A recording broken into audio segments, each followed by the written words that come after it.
right, welcome to episode 7 of the We Are Not That Simple YouTube show podcast, brought to you by Grace and Garfield Christian Reformed Church and Animated Concepts LLC. I am Pastor Mo, pastor of the church, the host of the show.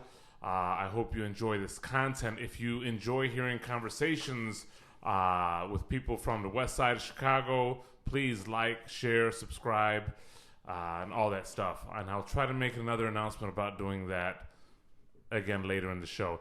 Today I have, again, our first guest in for round 2, Mr. Gevian Dargan, who actually is the owner of Animated Concepts LLC. He's also a member at the church. So welcome back, Gevian. Thank you, sir. I'm glad to have this second chance of redemption. I'm going to try and keep my head real steady, not on the swivel, speaking to the mic so everyone can hear me, but glad to be here for a second round. All right, sounds good. So Animated Concepts, what is that? So Animated Concepts is basically a small press comic book publishing company. So our goal at some point is to be publishing at least 4 books a year. Right now, we're going to be starting out with a couple of one-shots. I just pretty much recruited the entire creative team that I'm going to initially work with for the first few one-shots, and our goal is just to tell the best stories that we can in comic books and sell them at an affordable price. So, comic book, what's your background in comics? Well, my background in comics is basically I worked professionally at Milestone Media, which back in the 90s was an imprint for DC Comics. I don't remember the exact years that they ran, but I would probably say they were in business from about probably 91, if not 91 to about, I left probably a little bit more. I probably left around 93, 94 at the latest. And I believe they ran to about 95, 96. It was about a little bit after, for those of you who are familiar with comics, the great comic book crash of the mid-90s. So I remember that. Yeah, so I worked as, I actually answered the classified in the letters pages of one of the animated Milestone Media books. And it was for the editorial department, I believe it was. And if it wasn't, I just showed up and I told them I wanted to be an editorial. So I started off as an editorial intern first. I was there probably about anywhere from 6 months to a year. Then I left and they called me back and I worked as an editorial assistant for probably a year plus. But it was one of the best experiences I ever had in terms of working in comics. It was the only experience I had, but it was still one of the best. I learned a lot from people there. For those who are familiar with comics, Milestone Media was run by Dwayne McDuffie, Dennis Cowan, Derek Dingle, and Michael Davis. And all of them had a lot of experience in either comic books itself or business.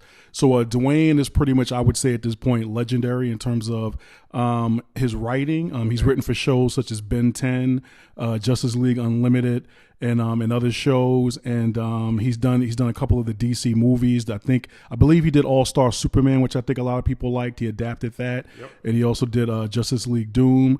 But Dwayne was basically one of the editors that I worked under while I was at Milestone. And he was always very generous with his time, very giving. I would have to say that pretty much anywhere from half to most of what I know about editing, I learned from Dwayne.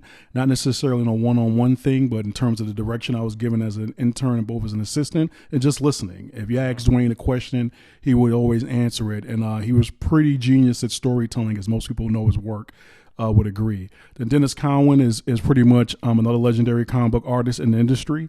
Derek Dingle worked over at Black Enterprises for a bit, and I believe he worked there right before he came over to Milestone.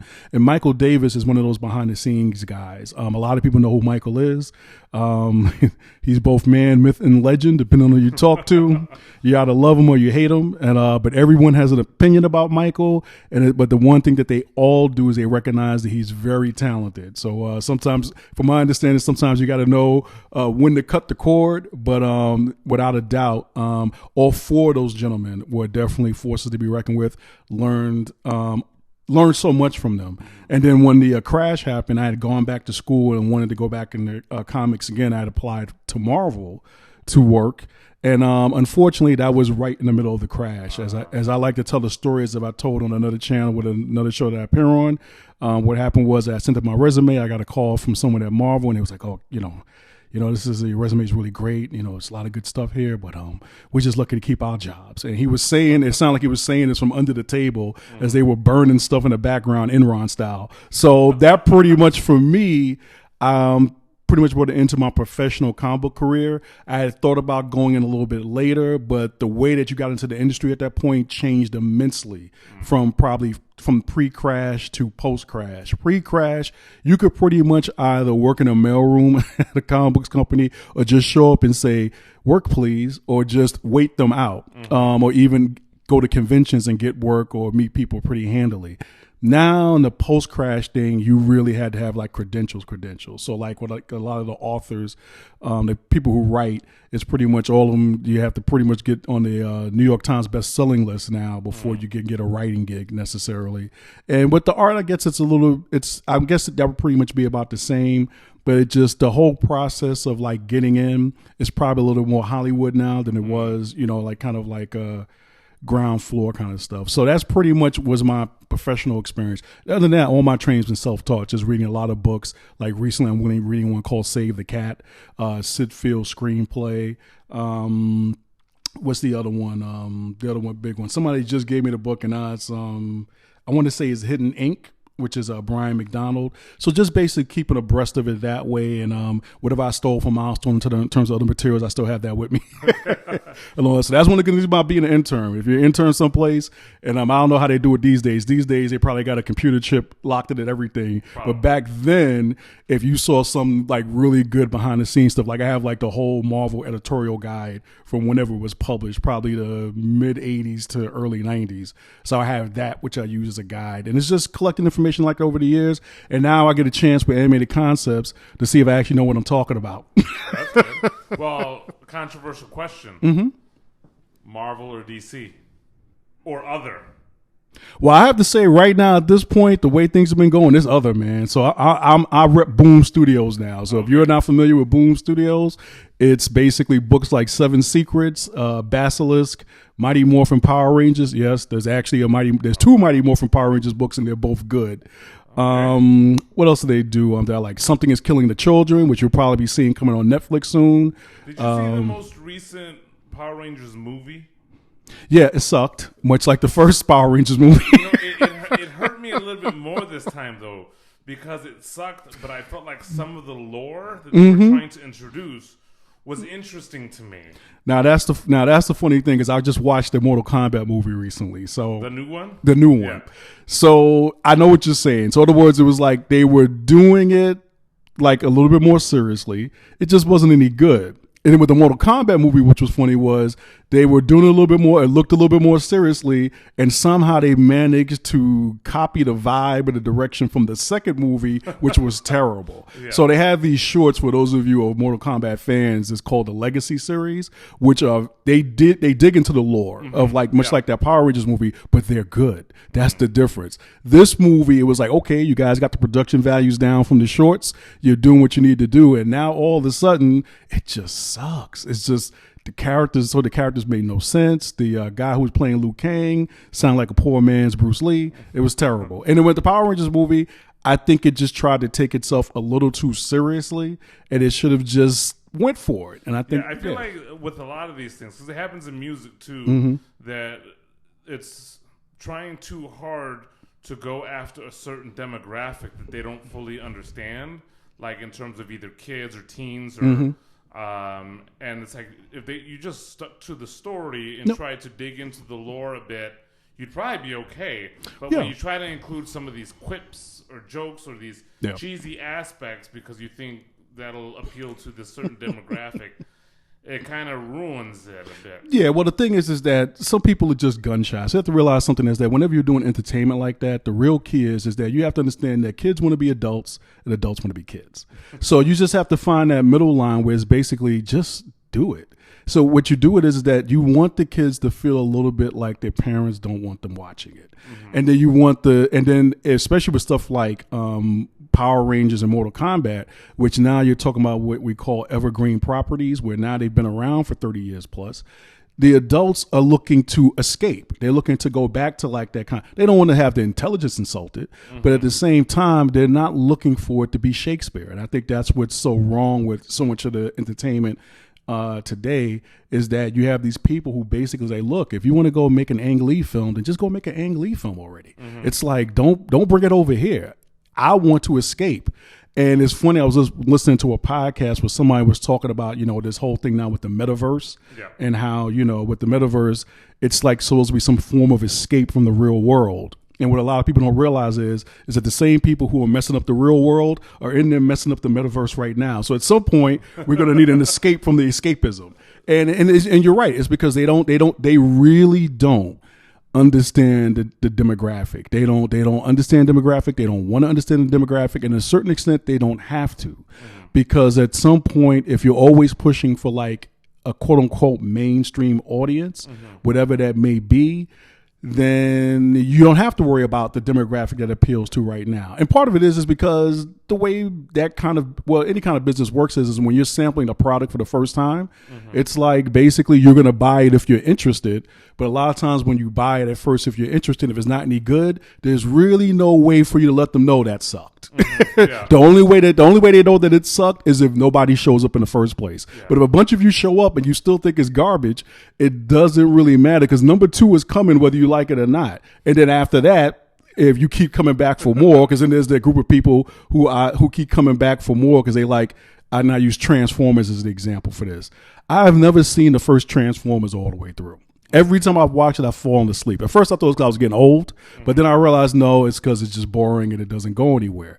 But that movie keeps churning out movie after movie after movie. And I never understood it until I was looking on social media one day and someone said, look, guys, stop bad-mouthing the movie. Keep going to it. If this keeps going long enough, they'll finally make a good one. So, of course, it was about, I wonder if that guy was a Democrat. I don't know. But all I can say is this, is that the problem is they're sort of right because Bumblebee ended up being the good Transformers movie. It didn't do as well, but it ended up being the one that guys like me and you who were into Transformers, that's what we expected the first time around. But the thing is, all that pain of the Michael Bay productions and all that, I don't know if it was worth it, but it's just a funny business. It's a funny business. I'm wondering about it because as you're talking about it, it seems like a lot of the people in these businesses, the movers and the shakers and whatnot, and this is probably within almost every industry, is that a lot of them are looking to the mainstream as their demographic, but they're all more elites. And so they have no connection. Because I think of like some of the people that have found a lot of success. Like I think of Lin-Manuel Miranda. Of course, I got to pick out a Puerto Rican guy. Well, I might not agree with you on this one here, but go ahead. But I think a part of the reason that he's successful is that to a certain degree he understands what Puerto Ricans are into, especially urban Puerto Ricans. I'll give you that one. And he just does that. And right now, Latino minorities are kind of everybody likes minorities now, and so we like it because we can relate with it. And then other people are like, "Oh, that's what they like. I want to get in it too." I came across a video on one of the songs from Encanto and why it's so good. I'm like, it's so good because it's the same exact chord progression as every other quasi-Spanish hit in the history of the United States. So you must be talking about We Don't Talk About Bruno? Exactly. No. The chord progression, it's a minor tonic with a sixth to the 5. If you know music, you know what I'm talking about. Which is common. I mean, it's very common. A lot of Latino American music. But and I would say the same thing when we watched In the Heights. Oh, yeah. It's like we're watching that. Yeah. And what got me about like In the Heights and even his Hamilton is I remember playing songs from Hamilton when I was teaching for high schoolers. And they're like, oh, yeah, that's okay. It's old school. Yep, that's right. It was old school. Because, all his hip-hop was like the hip-hop that we grew up on. That's like right. The 90s. And so, like, I mean, even in the Heights, there's the one song, I forget how it goes. It's a 1, 2, 3. Yeah, exactly. Most definitely. And so, it's like, those of us that grew up on that music, it's like we relate right away. Yep. So, he knows the audience that he's going after. And I think he also recognizes that music, even though, like, a lot of times when we talk about the black community, talk about why don't we have, like, standards in hip-hop. And I think that, or rap music. And I think what people don't understand is we do have standards in rap music. We do. It's like, now, why that doesn't translate into the radio necessarily? Like, people will say this all the time. They even said it about blues music, is that black people try not to stay in the past. They try not to dwell on the past into the future. So they don't hold on to stuff too much. But I think they're also really picky about their creativity. Like, you don't want, like, even when I used to be in the hip hop scene, we would do covers of other hooks. Yep. But we would never do sampling somebody else's verses. So our rappers wouldn't be rapping like Jay-Z's lines. He would do the hook. We would do the hooks, and then they'd write their own verses to it. And I think that's what Lin-Manuel did as well. I think he went with the hooks, and just basically gave new lyrics to it. And I think he's found a lot of success to it. But I mean, that's the essence of rap music.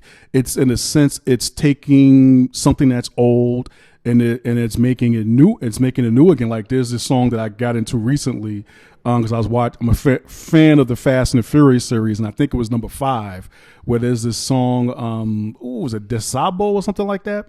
And it's like this old Portuguese song from like the 70s that they sample for the chorus and they play back. And it's the same thing. It's just, it's like there's music that is just simply timeless. There's music that is simply always going to move a crowd, if you will. If you get a chance, if you have Showtime, check out the Video Music Box documentary, because that's what they're talking about when we have those black parties back in the day. And Ralph McDaniels was talking about, he used to play this one song at the party, and my wife and I are sitting there like, what is he talking about? And when he played the song, we were like, okay, I never heard of that. But it's this thing of like, we have standards, and Lin-Manuel has done a really good job of bringing those standards into the modern day. Like with Hamilton, it was like, yeah, you could pick out the 5 rap songs easy.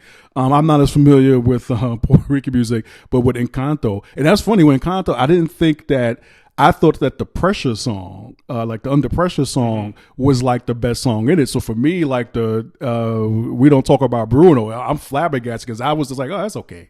But it's like, for that thing to now almost be beating out Let It Go from Frozen, it's like, hey, man, he knows something I don't know. But if, like you said, if it's the core progression thing, there's part of it is that he's just talented. There's part of it that he's using chord progression and melody that's been proven in the past. I mean, Santana did Smooth with Rob Thomas. Okay. That has almost the exact same chord progression, and that was a hit. Yep. So it's the same thing. And then, tokenism. Yep. Well, I don't know if it's so much tokenism, but what? Well, and that's the thing, is I don't want to diminish his talent, but it's a combination. Is that he's talented, he used something that's proven, and right now there's a lot of people that are all about Latino everything. And you put that together. Maybe not so much tokenism, so much more as like timing. Because what I'll say is this: I think the reason why he does well is because he's not afraid of embracing the thing that he likes and he knows. He's not trying to. In other words, if you look at it, it's like there is a bit of. So I won't say that it's like a vision, like it's something you've never seen before. We both know, being creators, that you steal from the best. Just you steal from the best, but you make it your own. And I think he's taking that stuff and making it his own, but he's not trying to do it in a sense by committee. So it's like you said, what kind of music it is, where he's drawing from, and he's not trying to do it in the way. I think he's doing the way that's unapologetic for it. Yes, and that's what I mean when I say like the tokenism, because there's 2 aspects. There's him as a creator, and I think, like you said, he steals from the best. But he does it in a very much a way that honors what he's where he's drawn from, hip hop, and so he does it in a very respectful. I don't have any problems with it.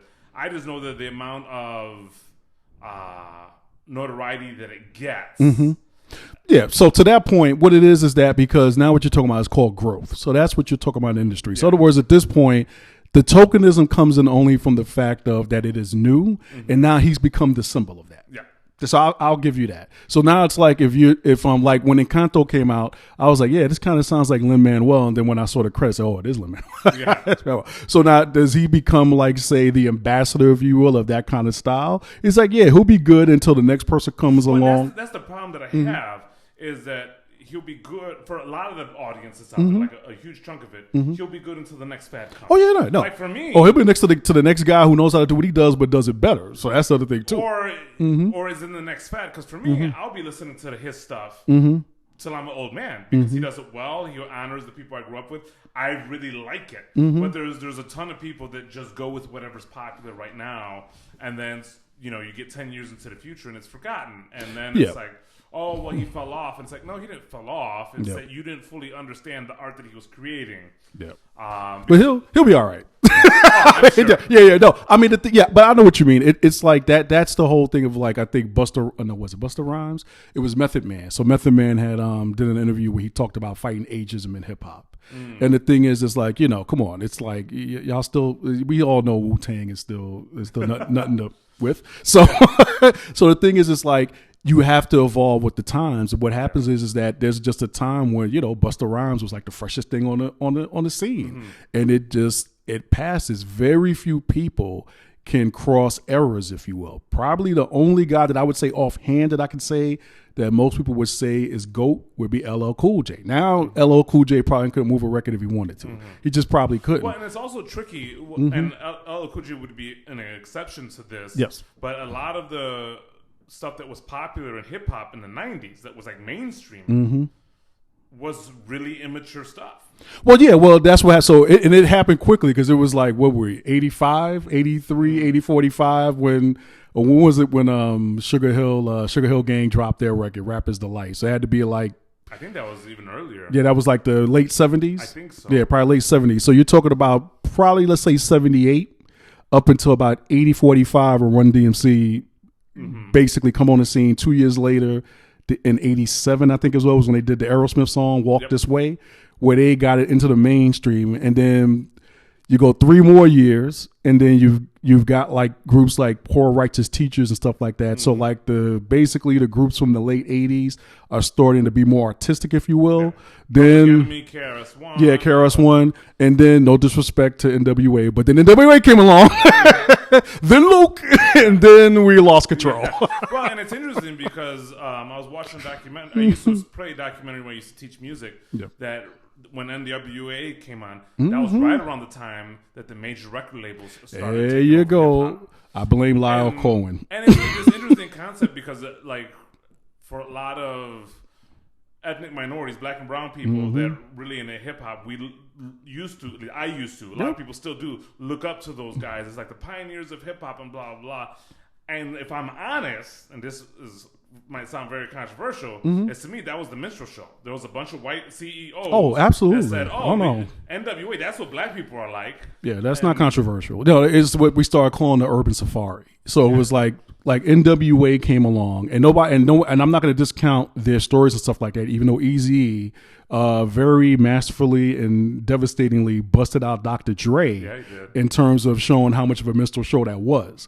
But the thing is, like, had one of the best diss tracks. Oh, and that's the thing. And then, of course, we were watching something on Dark Side of the 90s, which is on Vice Network, my wife and I, and they were talking about the whole Tupac Biggie thing. And, and as I think it was Method Man, I believe it was Method Man, he was one that said that there's a lot of blood on the hands of basically Vibe magazine, which is one of those elites that you were talking about who were shaping the culture. And that's what it was. It definitely became a minstrel show when the white executives came in. Lyra Cohen is one. I think he's running Def Jam at one point. And it's like, when you look at it, it's like just not a cool version of Eminem. I mean, so it's true. So there was a difference between Rick Rubin, who was involved in the music early on, and some of the guys who got involved after that. And then what happened was that the NWA, when it came along, that's when the demographic for the music shifted, where at a certain point, and Queen Latifah said it, she said 90% of the rap audience is white. So you're basically selling them experiences of neighborhoods and communities that they're seeing one side of it, which is probably the most, with all due respect, because y'all know who you are, criminal-minded and thuggish part of the community. This is why Robert Townsend, even though on some level he was just really corny, the point he was making was that not every black and brown community is like that rap song. And unfortunately, everybody outside of our communities thought that's what our communities were like 24/7, 365. Well, and to a certain degree, some of us thought that. Yeah, well, I'll give you that. I was saying the whole idea, I got to be hard, I got to be, I got to not be intimidated and defend myself, but that's about the end of it. But I know what you're saying. Yeah, I mean, the idea of like the police always being against, like, there were certain aspects. I mean, I didn't buy into it all the way, but there were certain aspects I was very influenced by. I mean, for example, with the whole Tupac Biggie beef. Oh Lord, that was So so for fake. me, I was not a New Yorker, and you know, there's always this inferiority complex among Chicagoans about New York. Second city. We'll talk about that another time. But I was always on the side of Tupac. Okay. His music it resonated with me a little bit more, especially his more conscious stuff, which used to always frustrate me because he would be like, "Ladies, keep your head up," and then next track, like, "I get around." Oh, so yeah. it always drove me nuts. But I was on his side, and then later on, I started like looking at his background. I'm like, this man had a choice. Like Biggie was, you know. Not only did he have a choice, he didn't embrace the choice he was portraying. But go ahead. Well, it's more like, you know, you ever seen the movie 8 Mile? Yeah. And the final battle where he's like, he had two parents and they had a really good marriage. And he went to, it's like, I felt like that was talking about Pac. Like, he was this guy that embraced this thug thing for the sake of selling albums. For the sake of entertainment. Trying to make money. You got to hustle. No. And I appreciate that hustle, but it was like, man, there were so many young people, including partially myself, that thought he was just real. Yeah, so the words is what happened in the WWE with John Cena. Like someone said, they managed to convince people that John Cena actually was a thug. And it's like, come on. It's like he started off basically, I mean, there was the whole thing of him doing a rap thing. He really was genuinely interested in rap. But clearly he was meant to be a parody of like Eminem in the beginning. And then, you know, the whole thug life, Dr. Thugonomics, all that. So no, you're right. There is the, you know, that was the same criticism that Eazy-E threw at Dr. Dre. Eazy-E is like, I'm the real deal. I came from these streets. Used to be in a group called the Disco 3. Don't bring up sensitive. And he actually showed the picture in the video of him, Dr. Dre, at Disco 3, this disco outfit. Like, it was terrible, yo. It was terrible. But there is that thing of a minstrel show. So, I mean, people clearly I think people understood. It's like, for me, it was like, to your point, like, I remember the song and who I was with and where it was at when I basically kind of walked away from rap music. And that was Onyx, Throw Your Guns in the Air. Like, now I still have Slam and I listen to that, but I had to wean myself off. People, give me time. Yeah, let the boys be boys. And I was with Tara because we were dating in college at the time. We were in the student center at Columbia University down in the basement throwing a party. The song came on, and I'm like, "Throw your guns in the air!" Like, got my hands up in that because they'd seen the video and all that. And she was looking at me like, "Javade." I was just like, "Oh damn!" And so, like, you know, it's just like, yeah, you ain't about that. You ain't never read it. He wasn't trying to run with a crew like that. He wasn't trying to get in trouble like that. You just realize, oh man, this is going someplace that don't need to go. So we done went from poor righteous teachers rock this funky joint to throw your guns in the air, and then it just got terrible from there. And so that's the whole thing with the Tupac Biggie thing, was that it was so manufactured. And it's just that it's kind of like they have this saying in wrestling, where it's basically, what do they call it? It's like, oh man, it's usually in wrestling, it'll come to me. But basically, they're trying to make enough heat. They try to make people think things are real. Like, if there's a rivalry between two guys and they don't like each other, they could be the best friends in the world. Suspension of disbelief. Suspension of disbelief, but they call it something else in wrestling. But what happened was, there was like this one thing where it was like Bret Hart and Shawn Michaels, for those of you who know, two top wrestlers at the time, where basically they started off like, oh, we're just trying to build up this rivalry, and then it became real. And that's the same thing that happened with Biggie and Tupac. What was the group that they were? The Hart? Well, the Hart Foundation was Bret Hart, and then Shawn Michaels was on his own thing. D-Generation X came along, but I don't know if it probably was around same time as Hart Foundation. But it's the same basic dynamic, where it's like, basically you start off realizing, oh, you're just doing this for the records to keep things hot. And then somewhere along the line, it's like when I tell my kids, like, just stop hitting each other, because it's like, or stop play fighting. Because what happens with play fighting, you know this, somebody you get hit one particular way, somebody you go, yo, you meant that, yo. And then it turns into something else. As I tell them, just if you can't handle play fighting, don't. And nobody can handle play fighting. It's going to take one good. And if for some reason, I don't know what it is, I don't know if the snap of the hand, or just that shoulder thing, or just that look in the face, you go, nah, you meant that one, son. And then it turns into something else. And then what was so bad was that it was literally like, it wasn't going on. It was like, if anything, it was just two guys who used to be cool, beefing with each other, and a whole bunch of people got in on the beef too. So we were watching that Dark Side of the 90s thing, and I was like, yep, they're gonna show the Source Award show. The first Source Award show, y'all know what I'm talking about, when Snoop goes up there, they start booing him. It's like, y'all ain't got no love for Snoop, y'all ain't got no love for the West Coast. It was crazy, son. It was just like, you had a bunch of angry nerds, and I'm gonna say this for the New York guys, because Onyx, the guy Sticky Fingers, like I mess with him on the other show, and I mess with him now. They had started, what was the game? The Decepticons. And so we started this discussion this other show about the Decepticons, like it was the holy terrorists. And I'm like, guys, it's like, okay, maybe they were in Brooklyn. Maybe they had the whole borough of Brooklyn scared, which I understand because they don't take much of Brooklyn. But those of us in the Bronx, nobody was running scared from the Decepticons. So I actually had to look up the article about this at the time just to verify some things and to verify how wide their reign of terror was. It's like, yeah, in Brooklyn, I guess they had you all running scared. In the Bronx, it was like, yeah, you might have a group there, but it was just like, you had like, of all the gangs that were going on at the time in New York around that time, which is probably about the early 90s, you had like 50,000 kids, got 8 million people shook. And the thing is, they had names like, and when I was looking this up, they had names like the Tonka trucks. I'm like, are you serious?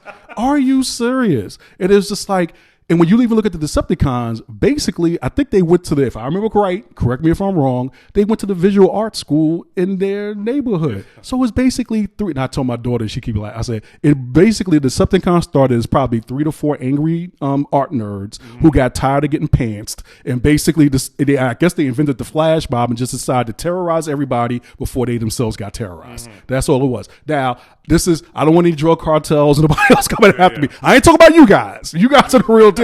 I'm just talking about these guys right here. You might have worked with them, but I ain't talking about the rest of y'all. The rest of y'all hard. You do real dig. Don't come looking for me. But yeah, and so the whole idea of like the ageism, to a certain degree, it comes from, well, these guys grew up and they make a lot of money and they didn't live the life back then. Yeah. They certainly ain't living the life now. Yeah. They're grown. No, so and some of them like you take Wu-Tang and it's like you get the sense that, okay, they might have been part of their stick-up crews and had their little groups and their gangs or whatever it is. But the thing is that once they started making money, it's like, dude, things change. Yeah. Like I tell people all the time, I said, well, Madonna, I said, don't worry about Madonna. Wait till she has a kid. Yeah. You'll see. Like a great example to a certain degree is 50 Cent. I mean, he was hard. He rapped hard, and then he's made money, and he's like, okay, I need to get into business. He grew up. They all watched The Godfather. But now, what would happen if 50 tried to release another album? What would he talk about? Because it's like he's not in that life no more. He's going to talk about vitamin water. Yeah. No, about the best guy that you could say who successfully navigated from a public persona where you wouldn't necessarily say if he tried to drop an album he would have a problem is Jay-Z. Because Jay-Z all along was like telling that story and evolving. So his persona was going from where he was that stick-up kid or whatever you want to call him right before that, dealing drugs, whatever. And as he got into the music, he kind of evolved and talked about his brand, talked about Hova and all that. So in other words, if you're gonna do it, you almost have to use the blueprint they all use anyway, which is Michael Corleone, which is like you're hard, you do what you need to do, but the goal is to be legit at some point. You ain't trying to do this for the rest of your life. You're not trying to retire doing this thing. But that was the interesting when Dre came out on a track with Eminem. That nowadays everybody want to talk. They got something where he's like, "Oh, you think I sold all my guns?" Like. Yeah, no, I do. Matter of fact, we don't have to get guns in the first place. And if you did get them, it was for personal protection. It wasn't because, and so it was when I was like, you're grown now. Like, why are you still trying? But again, he's holding on to an image that's marketable. Yeah, and it's very image conscious for him because apparently, at least if the media, if it can be believed these days, he said to the director of the NWA movie, like, basically, don't F this up. So I haven't seen the NWA movie, but I wonder if they addressed the fact that he was basically a phony. I mean, for all intents and purposes, that he wasn't the real deal. And it's like, yo, dude, it's like, just grow up already. It's like if you knew that's what the image you were putting out there, it's okay. Yeah. I mean, all the people who, they haven't sued you and got money out of you by now by leading the kids down the wrong way, they probably never will. But it's like to your point, this idea that, this is what, like, that particular industry right now, or that art form, if you will, like, that represents everything about Black and brown communities. Yeah, it's tired, it's played, it never was true.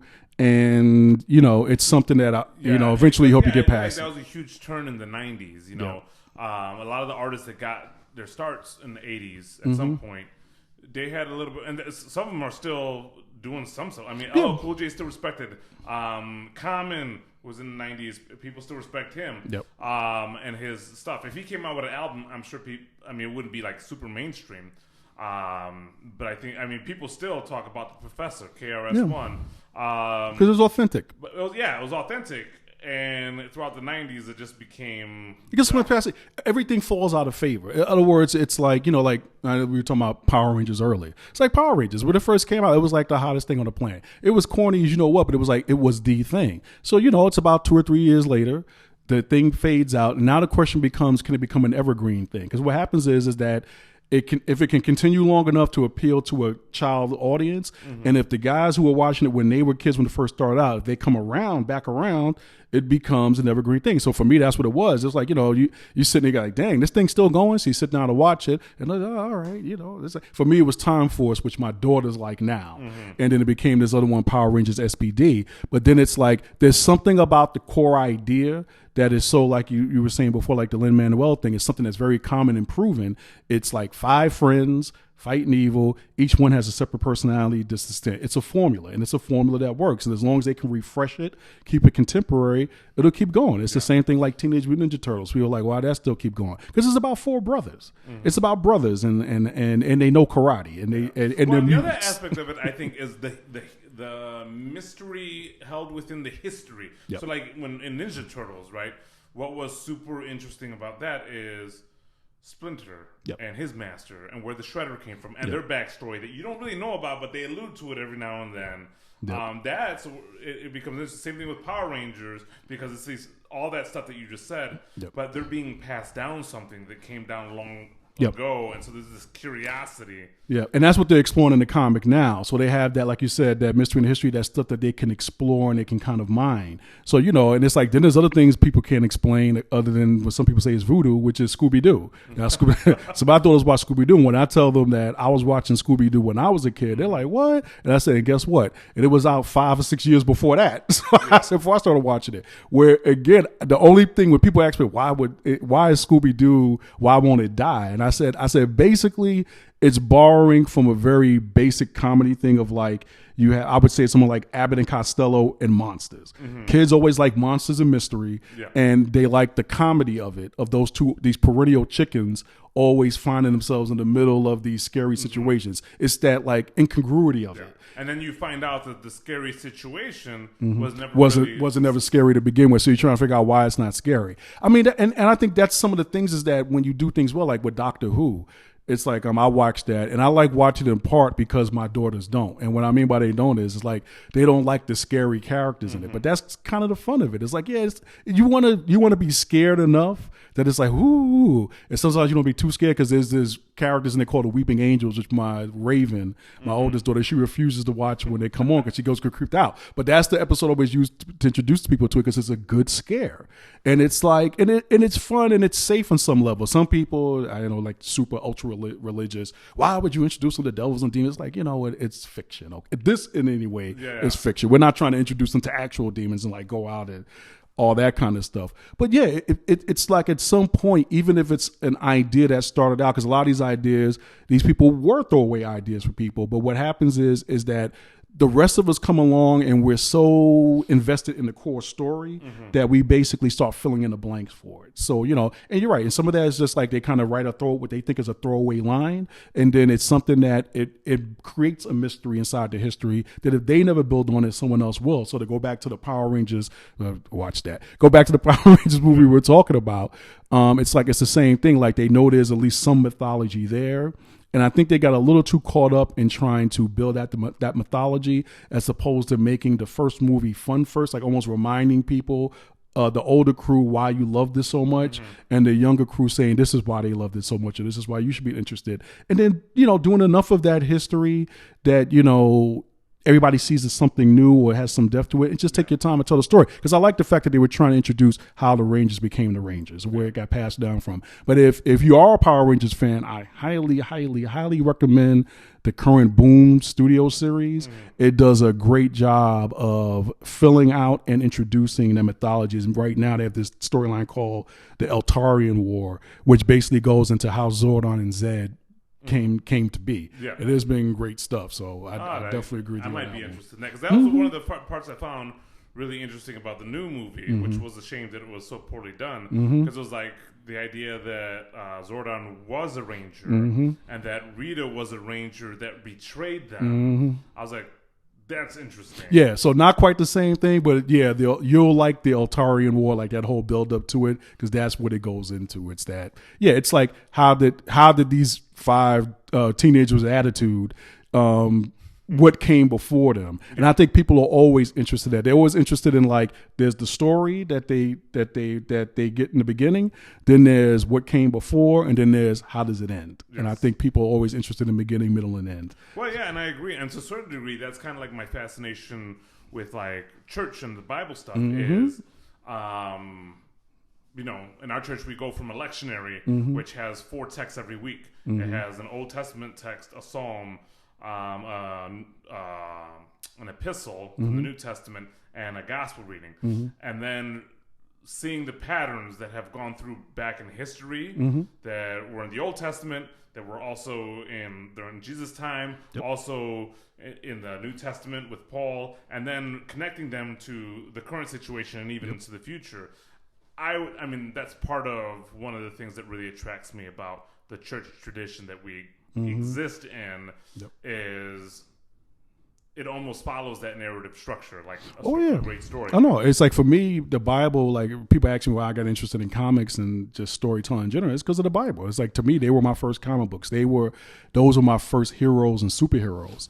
And the thing is that, you know, and it's something where there is a timelessness to it, and there's also sort of a circle of life to it. That in some cases, what's so interesting about the Bible heroes is that some of them are supernatural in some cases, like a Samson, but so many of them are just, you could be that hero. It's like they're more Batman than they're more Batman than Superman. Yeah. And that's the thing. That's the thing about the Bible. But it's like, basically, well, what's not to find heroic about that? There's someone who comes from nothing, and you get called by the herald who comes and says, there's this mission, there's a call. And then if that person answers the call, they're able to do things that, even as they're doing it, they still don't believe they can do. It's the classic stuff of fiction, and definitely the mythology.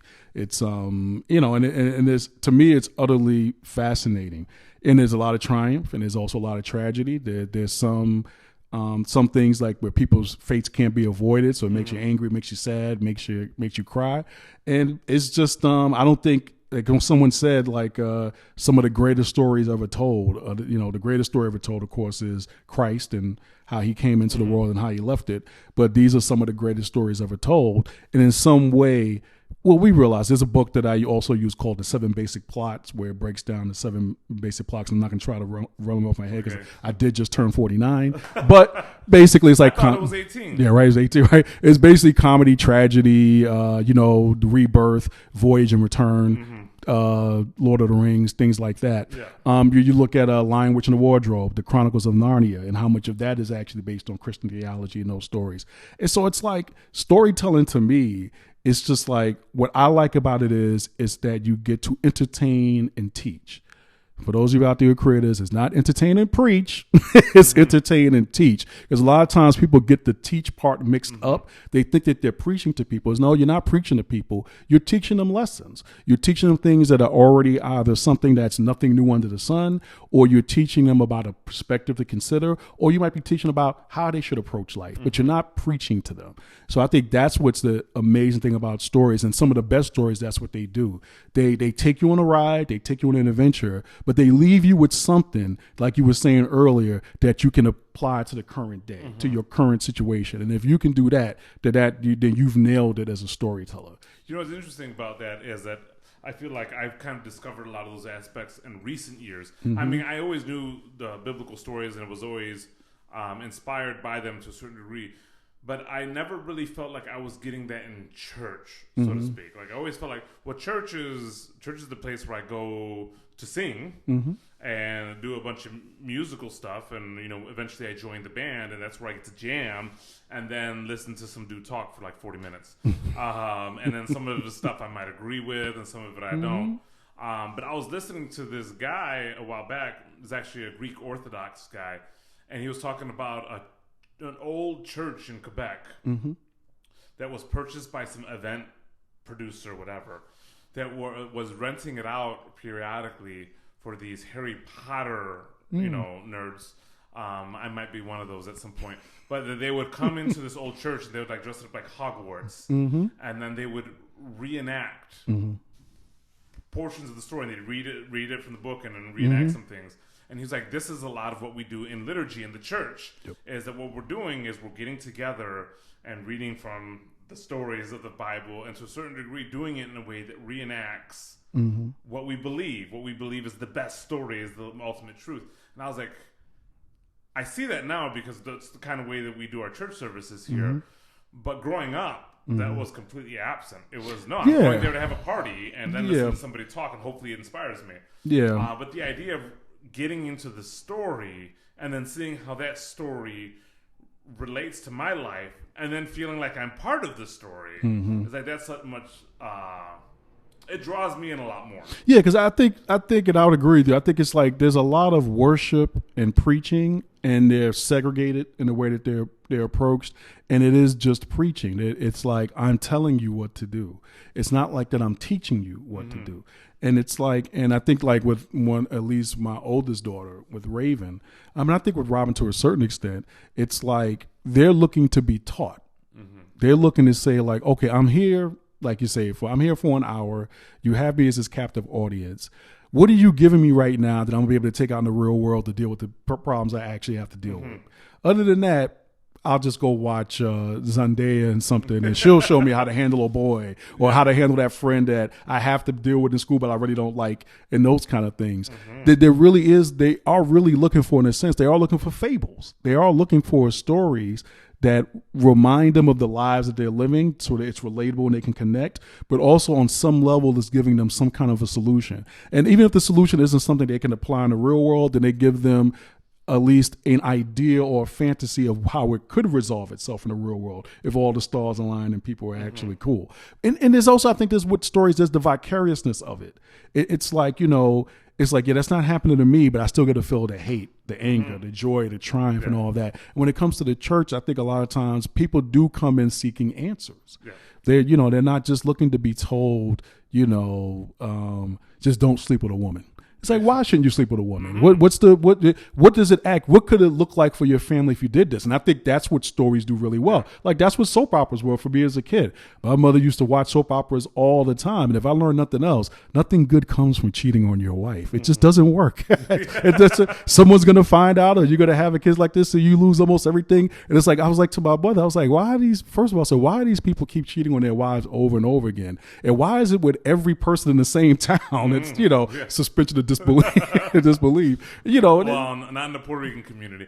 I can tell you, but my family tree is an interesting place. But no, that's an interesting aspect of it, because I was actually just having this conversation with my wife about the idea of evangelicalism, and why so many people like are walking away from it. And I'm like, because to a certain degree, evangelicalism, that aspect of the church was just about trying to get people in the door, and then behavior management, but never illustrating the purpose for the behavior management. Like, why don't you cheat on your wife? Why do you marry one woman? Why do you take care of your kids? Why are you ready to sacrifice for your kids? Why do you work hard? Well, that's what good Christians do.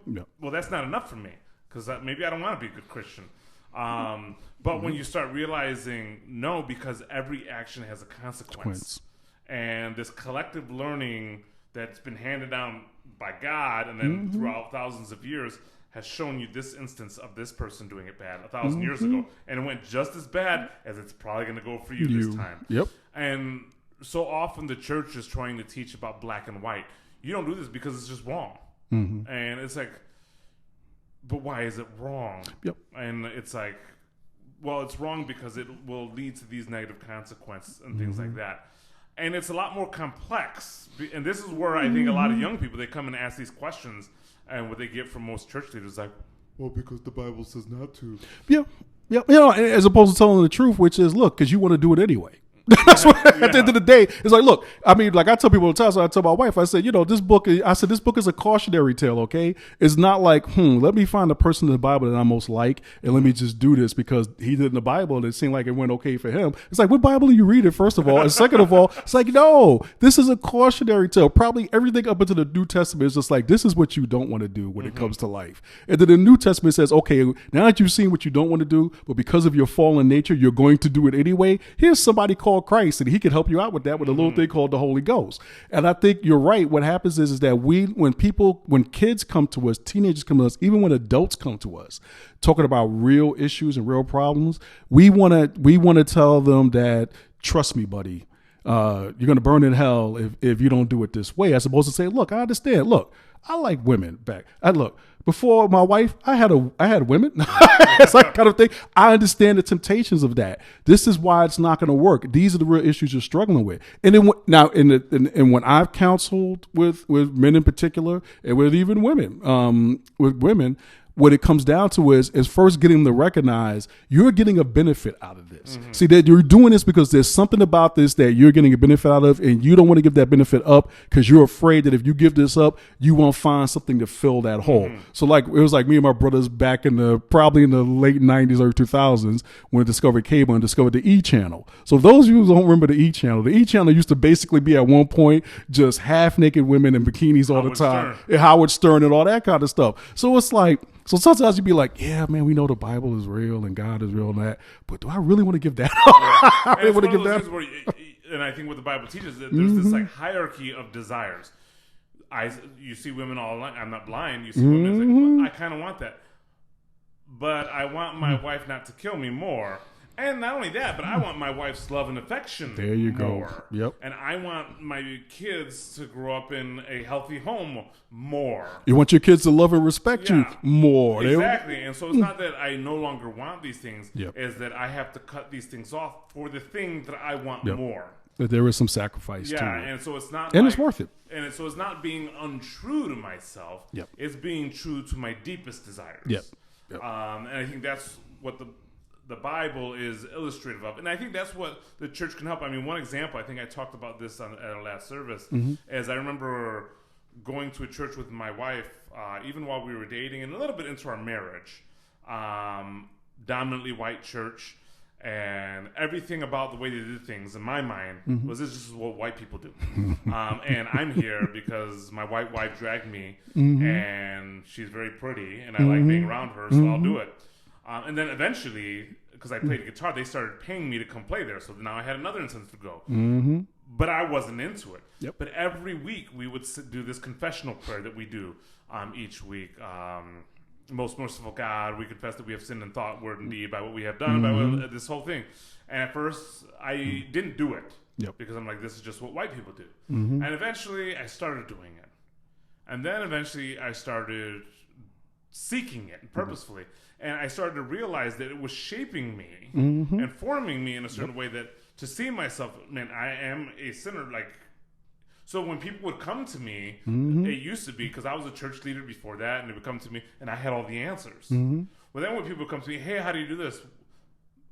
Well, here's what I think, but I don't know everything. And that's kind of like my mantra as like a pastor now is, I'm still a messed up dude, okay? I have certain things, so understand I'm going to give you my best advice, but I don't know it all. But a big part of it stemmed from just repeating that every week. Oh, no, and that's actually, because you brought up on Saturday, I totally agree. That is actually when we started worshiping with you guys. That's one of my favorite parts of the service. That was, especially when we were over at, I forget the name of the church now, but it's okay because they didn't let us in. But when we were over there, what I enjoyed, definitely two things I enjoyed about the service. I enjoyed it being on a Saturday evening because normally a Saturday evening is when you go out to like do something, like you go to celebrate and like to immerse yourself in the world because you had a hard week at work. What I liked about the Saturday evening time, because it's a little bit more quiet over there than it is over here at the lake, is that it was like you were sort of retreating. You were sort of like purposefully removing yourself from the world. And because of the time that the service is like at 5 o'clock going into 6, it doesn't mean you can't still go out and woohoo, have that release, but you take a moment to just like kind of reflect on what is going before and what's about to come. And I thought what totally epitomized that was that confession prayer. I love that prayer. I love, because it gives me a chance every week to check in and go,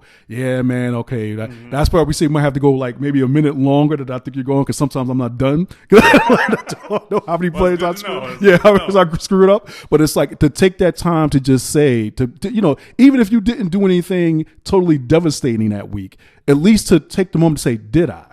Did or could I have done better? Because that's part of the prayer. Is I think the confess to the things that I have done and the things I have left undone. Yeah. It's like it gives you a moment to reflect. And then basically, and to recognize that, yeah, you are still in a fallen state. You are capable of doing these things, that are not pleasing to God, that quenches the Holy Spirit or grieves the Holy Spirit. So that's what and so to your point, that's why I appreciate about the structure of the worship as well, is that there is a structure to it. It's like we're constantly going on this journey, and hopefully as we do this journey, these turns around the sun through the Epiphany and all these things, is that each time we're going through, we should be learning something different, and we should be growing as a result. So that's what I like, the reflection of it. I like the fact of saying we're coming together at this time. There's a purpose behind this. There's a structure behind this, and we're meant to get something out of it. And that's what I always also like about the group discussions as well. Even though our wives don't enjoy it because they feel like we go off track each time.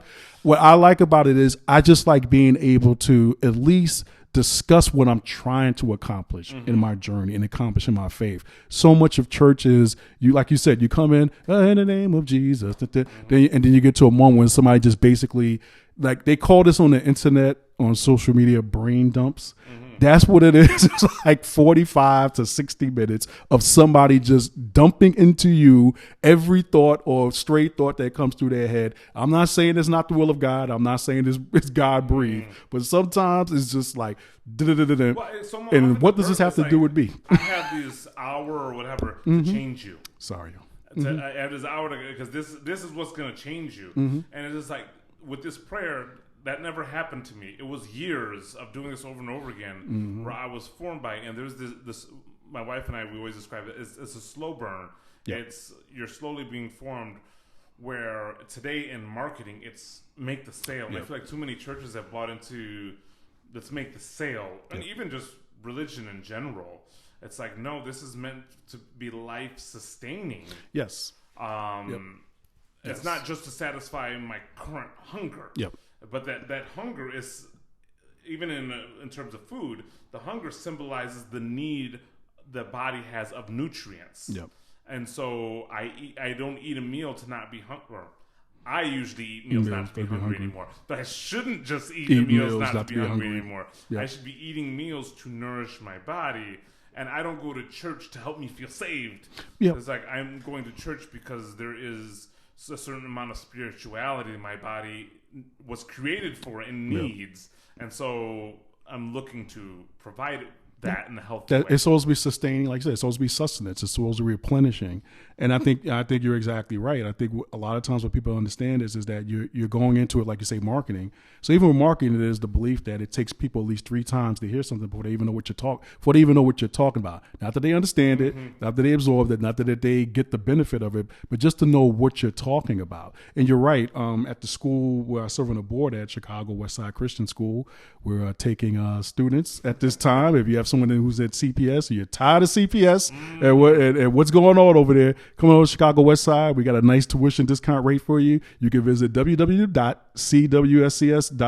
So to go back to the market point, Yeah, so we're good.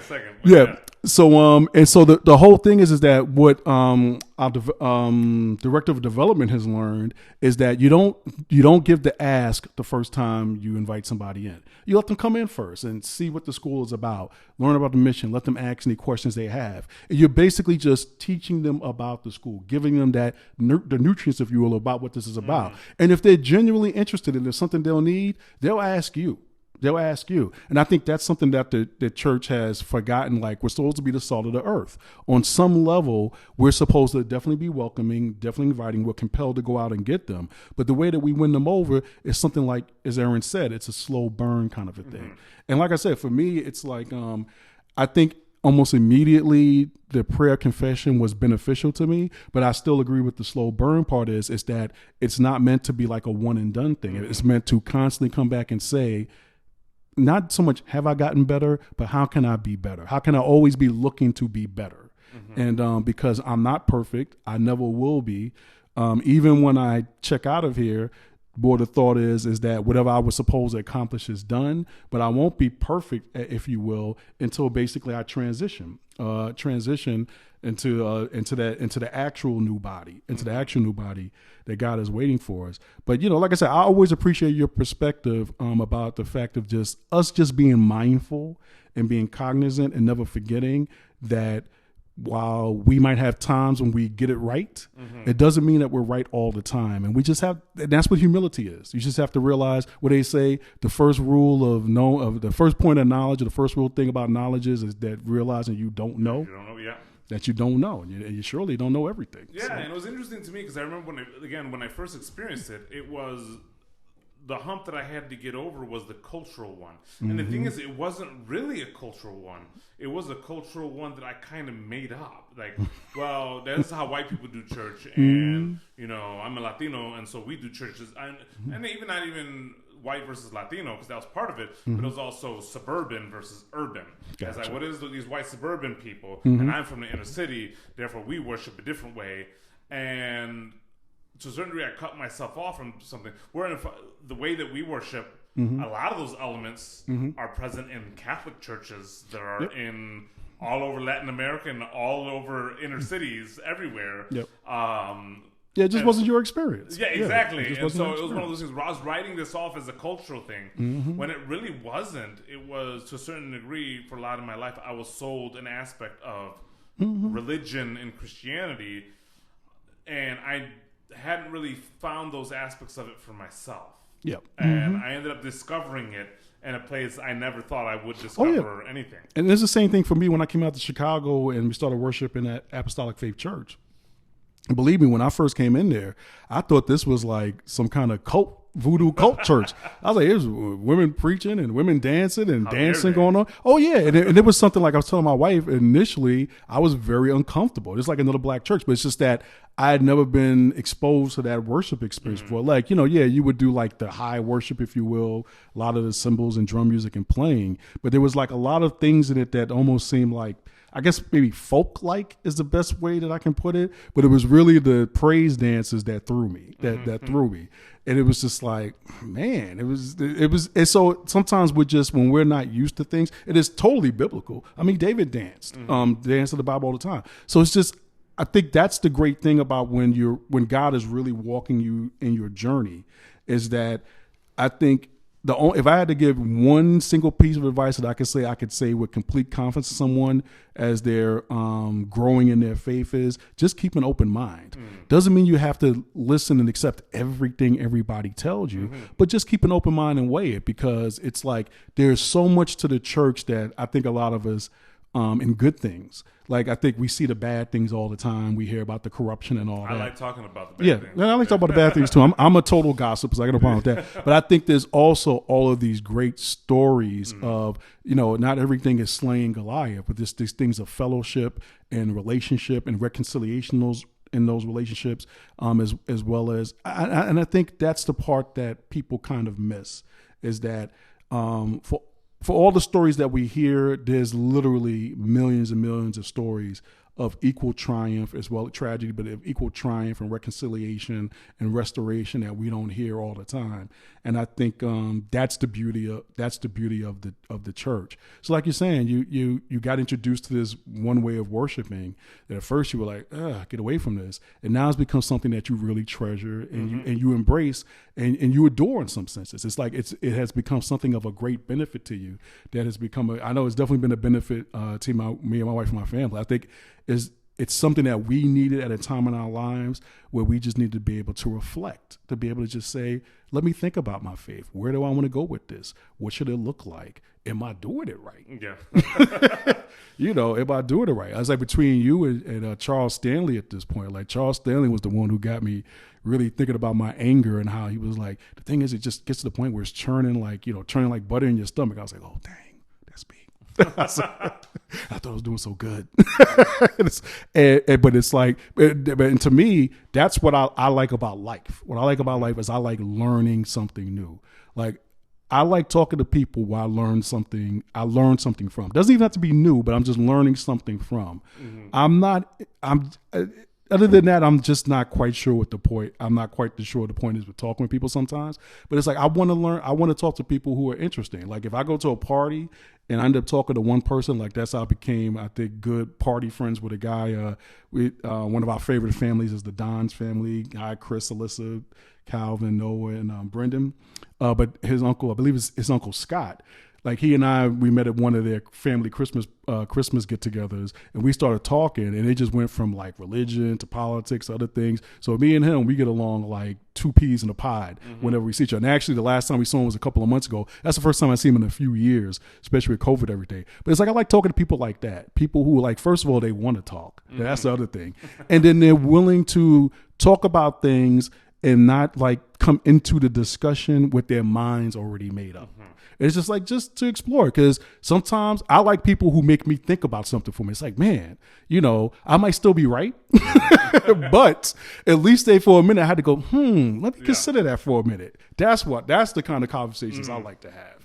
It's like, it's like, I don't, you could be right, I could be right, we could both be wrong, but if you could get me to think for a minute, okay, because I didn't have an easy answer for it, okay, let's go from there. So yeah, I think that the Bible and the church ultimately are some of the most important things that somebody can have in their lives. But much like most things in life, you only get out of it what you put into it.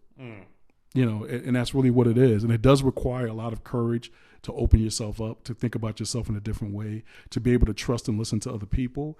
It can be a very challenging walk, but to me, it's been one of the ones that's been most worth it more than anything else in life, with the exception of marriage, because I think that's another thing. I think it takes a lot of courage to get married. When I would talk to not even young women, but older women about getting married, and it's just like there's such fear around marriage. And the only thing I can say is kind of what I said to my mother one time. I said, look, no matter who I get married to, something is going to happen. Yeah. And that's the interesting thing, because to a certain degree, I do run into that a lot. I run into young men, young women who are like, oh, I'm afraid to get married because I'm going to be trapped. And with a lot of young women, even about having kids. That changes the game, and baby. I'm like, to a certain degree, you're ahead of the game if you have that perspective. Because, yes, you are trapped. Like, there are going to be times in your marriage that you're going to feel trapped and you wish you could get out. I have felt that. My wife probably has felt that more than me. But to a certain degree, that's part of the beauty of it, is that you can't get out. And part of the beauty is my wife can't get out. You signed on the dotted line, Aaron. Yeah, and we have to figure it out. I mean, we say this to each other all the time. That I'm so glad that we got married quickly, because that whole first year, when we came into problems, there were issues where it's like, if we were dating, I might have thought about breaking up. But the fact that we were married, I'm like, all right, we have to figure this out. And we did. And so those that are like afraid of like marriage or having kids, it's like, you're right. Those are huge things. But you need to take on huge things in your life, and because that'll make you better. If you want to get to the mountaintop, it ain't gonna be no easy path walking up to it. It's like, what the key word is commitment. See, that's what it is. Is when you're committed, that means you're in this no matter what. So the idea when you get married is not to like, okay, if this person doesn't work out exactly the way that I want them to, it doesn't work out exactly the way that I want it to, I'm out of here. No, the point is that if this is not working out, how are we going to make this work? What is this going to take to do this? What do I have to do? What do I have to do in terms of introspection? What do I have to do in terms of changing things. What do I have to give up, to sacrifice to make this work? Because you were committed to this person in a way, like you said, you hope they're committed to you. So so that's why, like, when it comes to vows and stuff like that, and even though I don't think there's a biblical basis for the marriage vows, for richer or poorer, for this and that, for better or for worse, for sicker or whatever that one is.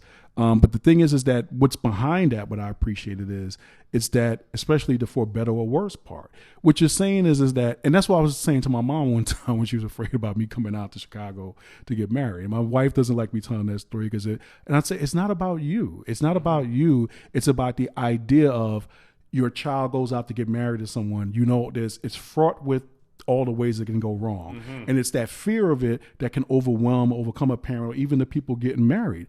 But what you have to look at it is that if you take it to the right approach, I told my mom, I said, no matter who I get married to, there's always going to be a problem or an issue. The real question is, am I willing to go through those problems and those issues with this person? So what my prayer was, because both Tara and I about the same time prayed for a mate, for a spouse, for a husband and for a wife. And I took my inspiration from Solomon. When he asked to pray for something, he prayed for wisdom, because he knew to pray for that quality, that characteristic, it would get him he would get him all the other things he might desire as a human being. So for me, when I prayed, I took the inspiration I said, Lord, give me the person that no matter what happens, I'm still going to love and want to be with them anyway. And for me, that's worked out great. And when other people come to me, I would tell them, you might want to think about praying for that. Because one person I know, when we talked about getting married one time, she says, well, we'll just be fighting, or he'll be fighting and the thing won't work. And I'm like, yeah, dude, that's like every freaking relationship in the history of man, whether it's your familiar relationships, your friendships, your whatever it is, familiarity breeds contempt. You are not going to like that person at one time. Why? Because you actually spend enough time around them. You don't see just the great things about them. You see the stuff about them. You're just like, dang, really, son?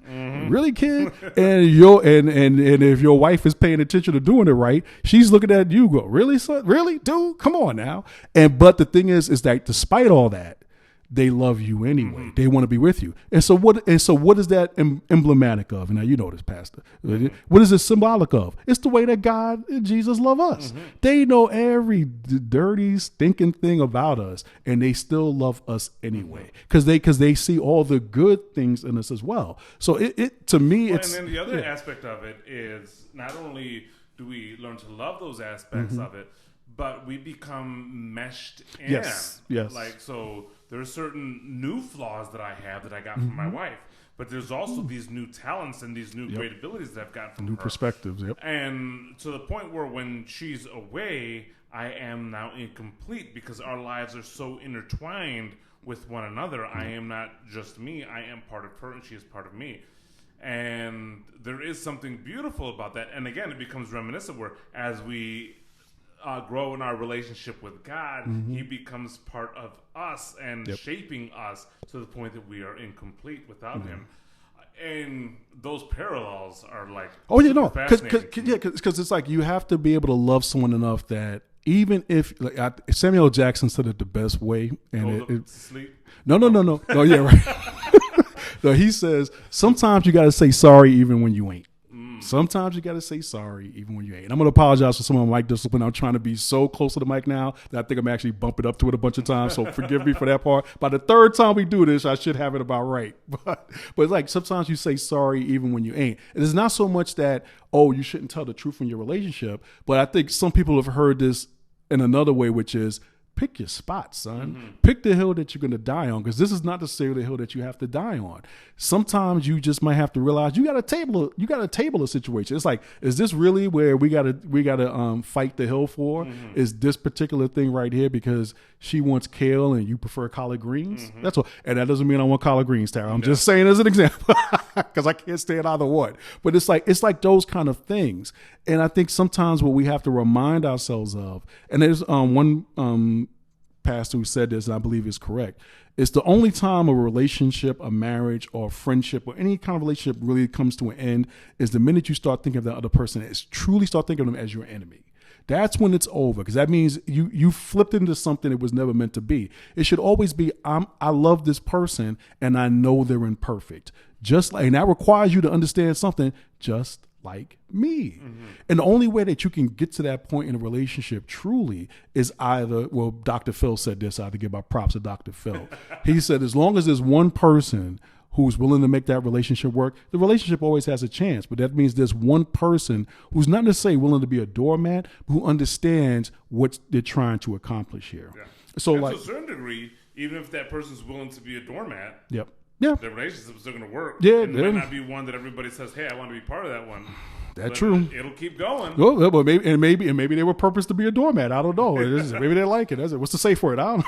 Yeah. So, no, but that's the thing. But I think it's that idea of commitment, that you are committed to the relationship, and in recognizing that commitment, you realize it's bigger than you. That you're actually going for something that's bigger for you. And I'm not talking about staying for the kids. I'm not talking about that kind of stuff. No, it's like your relationship is the two of you.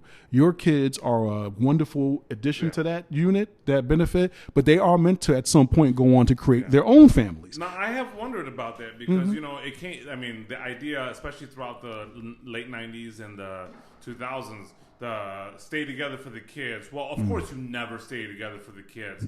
That became like something that you just accept as true. And I'm like, I question that. You have to. I don't know that it's a necessarily bad thing to stay together for the kids. I at least don't accept that as just true because it's just, I need to think through that because there are certain times where I'm like, I consider my parents. I'm pretty confident there's some times that my parents only stayed together for the kids, and to a certain degree there were times where some of us as their kids would have said maybe y'all shouldn't be together. But the fact that they are after 41 years still together has been such a source of sustainable peace like in our lives, at least in my life, and probably similar for my brothers and my sister, that there's that bedrock that they've been through so much, so many things that maybe they shouldn't have, but they're still there on the other side. So I could see stay together for the kids working in a sense of like, man, if there ain't nothing else I could think of right now, let me just hold on to that. So any port in the storm will do, as they say, because sometimes it's just like, why am I doing this? And maybe that's just enough to keep you hanging in there enough so that it'll buy your mind and body and soul enough time to catch up to the rest of it. But I think if I were to say what I was looking at your parents with that sense, like, so if you could just look at staying together for the sake of the kids in a positive way, is that you want to show them this is what it looks like. Even when you despise each other, that there's still something there at the core, that all it takes is a little bit of time, hard work, some forgiveness, and for God's sake, some humility to get to the finish line. Because I agree with you. I do want to be careful that I'm not saying. No. To live by, No. But and I think and I hope that's not the point that people are taking away from that. I'm saying for a moment. I say any port in the storm will do. But let's understand, storms pass. So when the storm passes, you still got to figure out why you're doing this. And I don't think that if you don't start off from the beginning, understanding from the beginning of the relationship, if you don't understand why you're together, what's going to happen is that when you hit those rough patches and when you hit those rough spots, there's nothing to keep the whole together. Yeah. Because and there's always the possibility that you just pass on some kind of awful things to your kids. Yeah. So you pass on a terrible example to your kids. Like, hey, man, when the time comes, just hit the back seat, eject the button, and get out. Too many people accepted that, well, that's stupid to stay together for the kids, so we need to part for the kids. And all that ended up getting passed on was leave when it gets hard. Yeah, no, because what it is that I got to look out for me. It's my truth. I got to take care of myself. And it's like, yes, you can do those things without necessarily dissolving the relationship. Sometimes it means just walk away. Go get and what I mean by like walk away. Go get some sleep or something. That's Elijah. He sat up there. He took out all the ladies, best wizards and all that. And he was about to go, I just turn myself over and get killed. If I remember the story right. He said, just go get some sleep, man. Just go get some rest. And then when you wake up, you have new perspective. So I definitely think there are times when absence makes the heart grow fonder. It doesn't mean leave forever, but sometimes just take a break. So this is a movie we watched a couple of weeks ago called Hall Pass, which on one hand is a terrible movie, terrible idea to try to push here for those who've seen it. But the principle of it makes sense, which is sometimes you got to step back for a minute to really appreciate what you have. When you're in the middle of the storm and everything's raging, sometimes all you can do is just focus on the one thing in front of you. And that's all you're humanly capable of doing on a number of levels, spiritually, mentally, even physiologically. It's interesting because some of these movies that are like ridiculous, have these ridiculous premises like Hall Pass, even 40-Year-Old Virgin, where it's like the truth that they end up coming to at the end, like in 40-Year-Old Virgin, everybody makes fun of 40-Year-Old virgins, and everybody did in the movie. But in the movie, it ends up flipping it to saying, all of you making fun of this, you're the fools. Because now this guy gets something by the end of the movie in terms of happiness and sort of that y'all probably never going to get. Yep. You definitely wish you had. Yeah, and and the thing is, he didn't choose that life to a certain degree. It's kind of happened. But he waited for the right thing. But he waited for the right thing, He's patient. And then the right thing ended up coming along. So, and it's like with the Hall Pass, I haven't seen it, but what I would connect to is that, hey, I get this time to wait, and then you start to realize, actually, those things that I think I want, I don't want as much as what you already have. What you already have. Yeah. So yes, exactly. So when you watch it, that's exactly the point. And there's even another point I won't. Well, it's been enough time since that movie's going out. I should be allowed to spoil it, but I won't. But it's like, but that's exactly what it is. And then even a recognition that it was something where at least one person in the movie never really wanted that in the first place. Like sometimes he's just talking to talk. It doesn't mean you really want that. So even sometimes we have to be mindful of our words and how we feel. So it's just, it is a lot of work, like marriage, relationships in general, a lot of work, but they're worth it. I mean, the times that when Tara and I, when we sit back and we just laugh, and sometimes you just look at each other or something comes up in the thing, you just laugh. You laugh because not just because of all of, I would say, the trophies or the triumphs, but you laugh because of the scars. And you laugh because of the scars, because you're battle tested. You've been there. You've been that foolish couple on the screen. You've been that foolish couple down the street. When you look at each other, when you're on the other side of it, it's always sweeter on the other side. I don't care what anybody says. It's always sweeter on the mountaintop. Nobody likes going through the valley. Nobody likes climbing the cliffside. But it's like when you're on the mountain for those few moments when you get to it was a movie called While You Were Sleeping, where Peter Boyle played the father in it. It was like towards the end of the movie, and he's sitting there, and Sandra Bullock comes in and sits down at the table. It's like about maybe 4:35 when he's reading his paper. And he's like, I like this time. It's like, it's the time where it's just quiet before everything starts up. And it's like, that's how I think. It's like, there's times when you just get to sit back and just relax, and you realize, man, it could be good, it could be terrible, it could be a mix of both. But there's just times when you realize these are good problems to have. And that's why I tell Tara all the time. I said, when it comes to our kids in particular, is, man, one of them, and even the surrogate one, put us through a whole bunch of nonsense. But the thing is that by and large, if I had to say about my kids, and I have to say with my wife, because there's always this thing of like marriage, like, oh, the ball and chain, all that. These are good problems to have. I'd rather have these problems than some of these problems some of these other people be talking about. Yeah, that's true. Now, before we start wrapping up, we got to get into some kind of controversial modern topics. Okay, so I'm going to give you two options so we can talk about it, so we can get into what's going on these days. We can talk Joe Rogan or mask mandates. We could still go Joe Rogan, because I'm done with mask mandates. Because I can get mask mandates out the way right now. Look, y'all, our heating bill came in, and it was probably about 2 to 3 times more than what it was. COVID is over. So chicken is $80 a pop. It's over. I'm waiting 30 minutes of the drive-through. COVID is over, okay? It's like, go back to work, tear down the signs, wear a mask, I'll give you that. But COVID is over. Hopefully when Pfizer comes out with this pill, just take 2 and get back to work in the morning. So we'll go with Rogan. You can leave comments on that in the comment section. Right, and believe me, and I was clearly, and I wasn't for the I wasn't for the mandates, but I was, could you please get a vaccine? Could you please get a mask so I don't get sick? You're vaxxed and boosted. I'm vaxxed and boosted, and I still wear my cloth mask, even though even Fauci now has told me I'm deluding myself. And I'm not vaccinated, and I don't wear masks anyway. And look, we can still be friends. That's right. Yeah. We can still be friends. So, yeah, but honestly, once the goods and services start going up, COVID is over. So get back to work. So back to Rogan. What are you thinking about? Oh, well, my wife clued me into it today. Like, I've been hearing from it, so we both watched Breaking Points with Crystal and Saga. We'll give them a soft plug. And so, of course, Saga, who has always been a fan of Saga and Genty, if you don't know, he's one of the co-hosts. He's always been a fan of Rogan. And so he has clearly pointed out that there is an element of political machinery behind this with this Democratic Political Action Committee. Yeah, because he followed the money. Yeah, exactly. He followed the money. Who put out this video of this compilation, this montage of Joe Rogan using the N-word over and over and over again. So that one I would have to say for Rogan was relatively easy because it's like, look, bro, come on. I even believe in the academic use of the word of the N-word. Mm-hmm. It's like, it's a word. It existed. It happened. It has its place in history. It has a context. You don't do anybody a favor by acting like the word doesn't exist. Mm-hmm. Do I think you have to use it flippantly or, just for any reason, like in most rap music?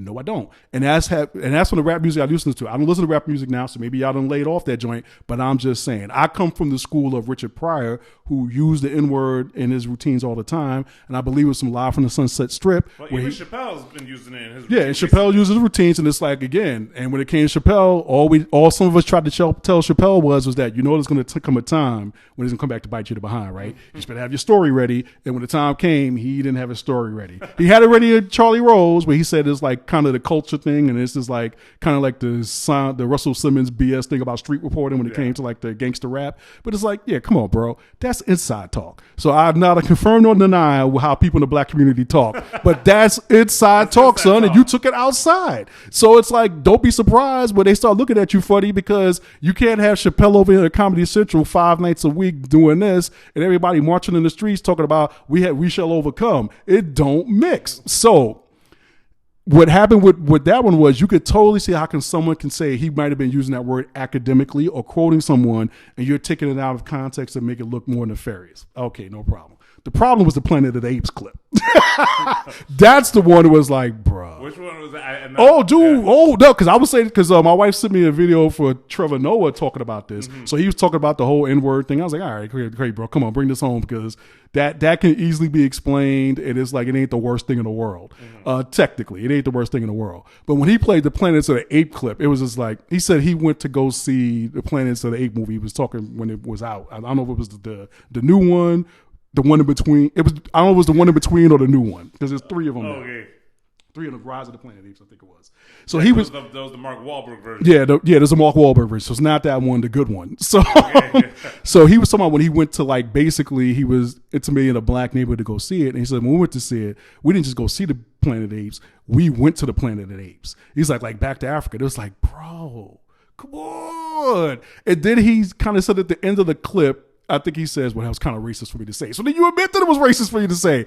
That clip he's not going to live down. And he punked out. I ain't going to say he kind of punked out. He punked out. Because when he does the apology video, at first when I watched it, I was texting Tara as I was watching. So he going to, like, basically, yeah, he was already on the N-word thing, but that Planet of the Apes thing, he ain't even trying to address it because he knows he's wrong. But he does address the Planet of the Apes clip in the apology video. But basically, he plays it off like he didn't say what he said.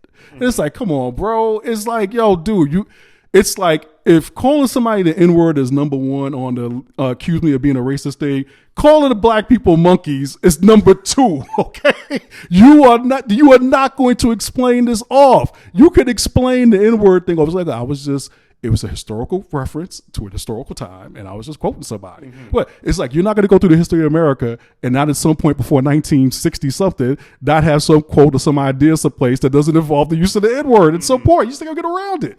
But it's like that Apes joint was just like, bro, come on. You're going to have to play the whole interview. Yeah. The only way you provide context for that is you got to play the whole dang thing out because it's like, Nah, son. And the thing is that the unfortunate thing for black people is when it comes to white people is that we just don't have a good word for y'all. We don't have a word that cuts y'all like the N-word. It's like honky just don't mean nothing. Cracker just don't do it. It's interesting to me because I want to, because it really depends on which black people you're talking to, right? Because no, with the Apes one, you pretty much gonna get everybody across the board. I don't know. I haven't seen that one, so I'll have to check it out. Oh, you can watch it. Yeah, because it's one of those things where, like, one is it depends. Like, it's so weird, especially in comedy, right? Yeah. See, with the N-word thing, the N-word, there are contexts, whether people like it or not. And I'm talking about black people, whether y'all like it or not. Y'all know for a dang fact, there's context for the N-word where it's not meant to be offensive. Yeah. You know when it's... And that's the thing, because like if let's say we're in a fight. Yeah. And I use the N-word at you. Yeah. And you could be using it because you're a racist, or you could be using it because you're just mad, angry, and you know that word's going to cut me. Yeah. And that word's neither one's right, but it's one of those things where, like, and it's one of those. I'm not gonna say it because we're not in private company right now. But I'm not even gonna say academically because we're not in private company right now. But it's funny because I could say spick. See, that's what I'm saying. And everybody thinks it's cool because apparently maybe Latinos' lives aren't as important. But the thing is, if you were angry at me and you called me a spick, I'm going to feel it in the same way because of that anger. Yeah, because you know where it's coming from. It's meant to hurt. So that's why that's even with, on some level, I don't know if Chappelle ever said it, but it's like when he's using the word in his show, it's like, because the secret's out already, it's like that's how some black people talk amongst other black people. Now the difference is, like, one guy said to me on the other show that I do, he put in a comment, he said he assumes that because black people that he knows use the N-word, that I would be comfortable and okay with it. And I'm like, that's the most bigoted, prejudiced thing I've ever heard about the entire life. Dude, so what are you talking about? You don't know that I'm okay with that word based on what a bunch of other guys said. And are you insane? And that's the racist aspect. Exactly. It's like, and so, like, for me, I feel like it's racist, one, to assume you're going to be okay with it just because I know some other black person. Exactly. But also at the same time, I would think it's racist for me to assume that you're going to be offended by it because I know black people that would be offended by it. For me, it's you're Gevian. And I'm going to talk to Gevian how Gevian feels like he's. And at some point, ask me you're first. cool with something, I might say it, and then you might be like, "Hey, you just crossed the line." Yeah, there. exactly. And I'm like, my bad. Yeah, and you'll find out. And so the thing is that there's not like some. Because people who present it other than that, it's like run from those people as fast as you can because they have what we call an agenda, which they're most likely being paid for. It's like real talk. Every group has their what you would consider an ethnic slur or racial slur that they use when referring to each other. I would go into the details of why that's okay, but there's unfortunately y'all don't fight fair in social media, so I'm not gonna do that. I'm not gonna do that because it's like I know that whatever your word is for, whatever, exactly. You don't want to give people ammunition or fodder to turn out against you, and I think that's what I was saying. I think I was saying this to Tara the other day. The problem is that we are not allowed to have publicly, anyway, in the public square. Honest, authentic conversations with each other about how we relate to each other to get to the point where maybe we don't need the use of those words anymore, but because everything can be used as a weapon against you, therefore we just kind of like are always on our toes. We're not talking to each other authentically, and we end up having more accusatory conversations. Just refuse to acknowledge that sometimes it's not about need. Although sometimes when you're writing a rap verse and you need 2 extra syllables, it's right there. Yo, dude, I can't help nobody with that rap joint. I was like, you wasn't gonna win with that. Pryor told you that before hip hop took off, rap took off. It's not going to work. So it worked for Chappelle for about 2 or 3 years, and then people told him, but he didn't believe it. But by his own recollection, unless again the media's lying to us, his own recollection, he saw a white guy in the audience laughing a little too hard, and he knew he was saying it though. Oh, that's what I'm saying. He's still saying it, but he was laughing hard enough that he knew this guy wasn't laughing the same way that people were first laughing when he started the show when he did Clayton Bigsby. Clayton Bigsby, I will stand by as saying that is probably definitely one of the greatest Dave Chappelle skits, if not one of the greatest comedy skits ever written in the history of comedy. It was super clever, but it's like, it's never, unless people just say, screw you, I like Chappelle, it's never going to pass the test. It's never going to happen. If you do that, that's what do you mean by pass the test? Because it has the N-word in it. Yeah. And he uses, he's a black white supremacist. That's the joke. What do you think a white supremacist would sound like? And it's not going to be funny every time you just bleeping the word. Or maybe he could have just bleeped the word. But even if he's bleeping the word, well, we still know you're saying it. It's like some people. That's what was always funny. Like when people are like now, when they're trying to be academic, they'll spell it. Yeah. Like, if you're being active, just say it. Now, I say it cleverly, so whenever I say the N-word, I'm saying because I actually wouldn't have a problem saying a word in an academic perspective. But the thing is, it's not that everybody in society will come after me. There's enough of y'all in society, empowered by the internet, that could come after me and make my life miserable for saying it when you know dang well what I meant in the context that I was using it. I wonder, how much of that is just the difficulty with the mass connectedness. Because again, I grew up on the west side of Chicago where we all called it. I was one. My friend was one. My black friends were one. My Puerto Rican friends were. My Asian friends were. Dirty little secret in the Bronx, even the Puerto Ricans got called. Yeah. And so it was one of those things where it was just like bro or dog or whatever. Exactly. So okay, so you did what I was afraid to do. See, he just gave you the explanation for why that happens in the community. But it's very localized. And then all of a sudden you're exposing it to people where there's people where that's not cool at all. And I would never use it with those people where it's not cool at all. It's called code switching. But anyway. Yeah, and so it's one of those things where now we have this world where we're all so connected, where there's things where I'm absolutely against, but there's that group over there that knows nothing about me, cares nothing about me. I can't expect them to care about my preferences. And so that's what the thing I would say about with Rogan. That's the mistake that he made, because we talked about this with a comic book writer by the name of Mark Wade, where in a private conversation, or he wrote in a comic book, he used the N-word. Yeah. It was called Strange Fruit. I haven't read the comic yet, but he used it in the sense of that was a word that was used at the time in the historical setting of the book. And another black creator took offense to the word of him even asking him about what it was okay. Can he, as a white man writing this comic, why is it not okay for him to use that word? And the thing is, because it's not okay for you to use that word. Okay. It's like, just dude, I know what you're trying to do. I get it. But it's like, yo, read the handwriting on the wall. This is in this environment, right or wrong. You are not, well, probably wrong. You're not going to be able to get away with it on that level of authenticity. It's just not going to happen. That's actually naivete. It depends on your goals. Like if your goal is to be read by the masses, no. If your goal is to be appeal to a niche that is going to be that doesn't care, okay, then we'll go ahead. But don't go beyond that niche. Now, I will say though, with Joe Rogan, I think most of his audience doesn't care.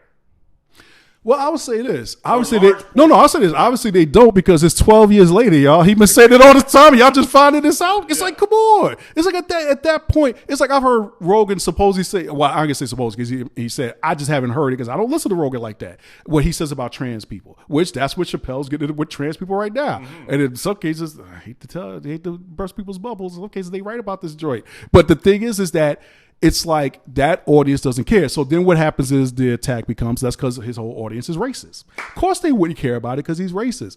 And the thing is, again, context actually matters. It actually matters. It was like there was some guy who was giving a tour. I think he was like a journalist or a reporter or something like that. He was on some trip with these kids and he used the N-word, and some of the kids said that they felt like they were, attacked, offended, microaggression or whatever it was. And the guy was saying, I was using the word basically to explain a historical situation, and it didn't matter. You used the word. So guys, all I'm saying is this. I get it. But the thing is that obviously the dark side of the internet has revealed itself to us. And what it is that a very conservative group of people, 30 and under. And when I mean by 30 and under, I mean 30 people total and under.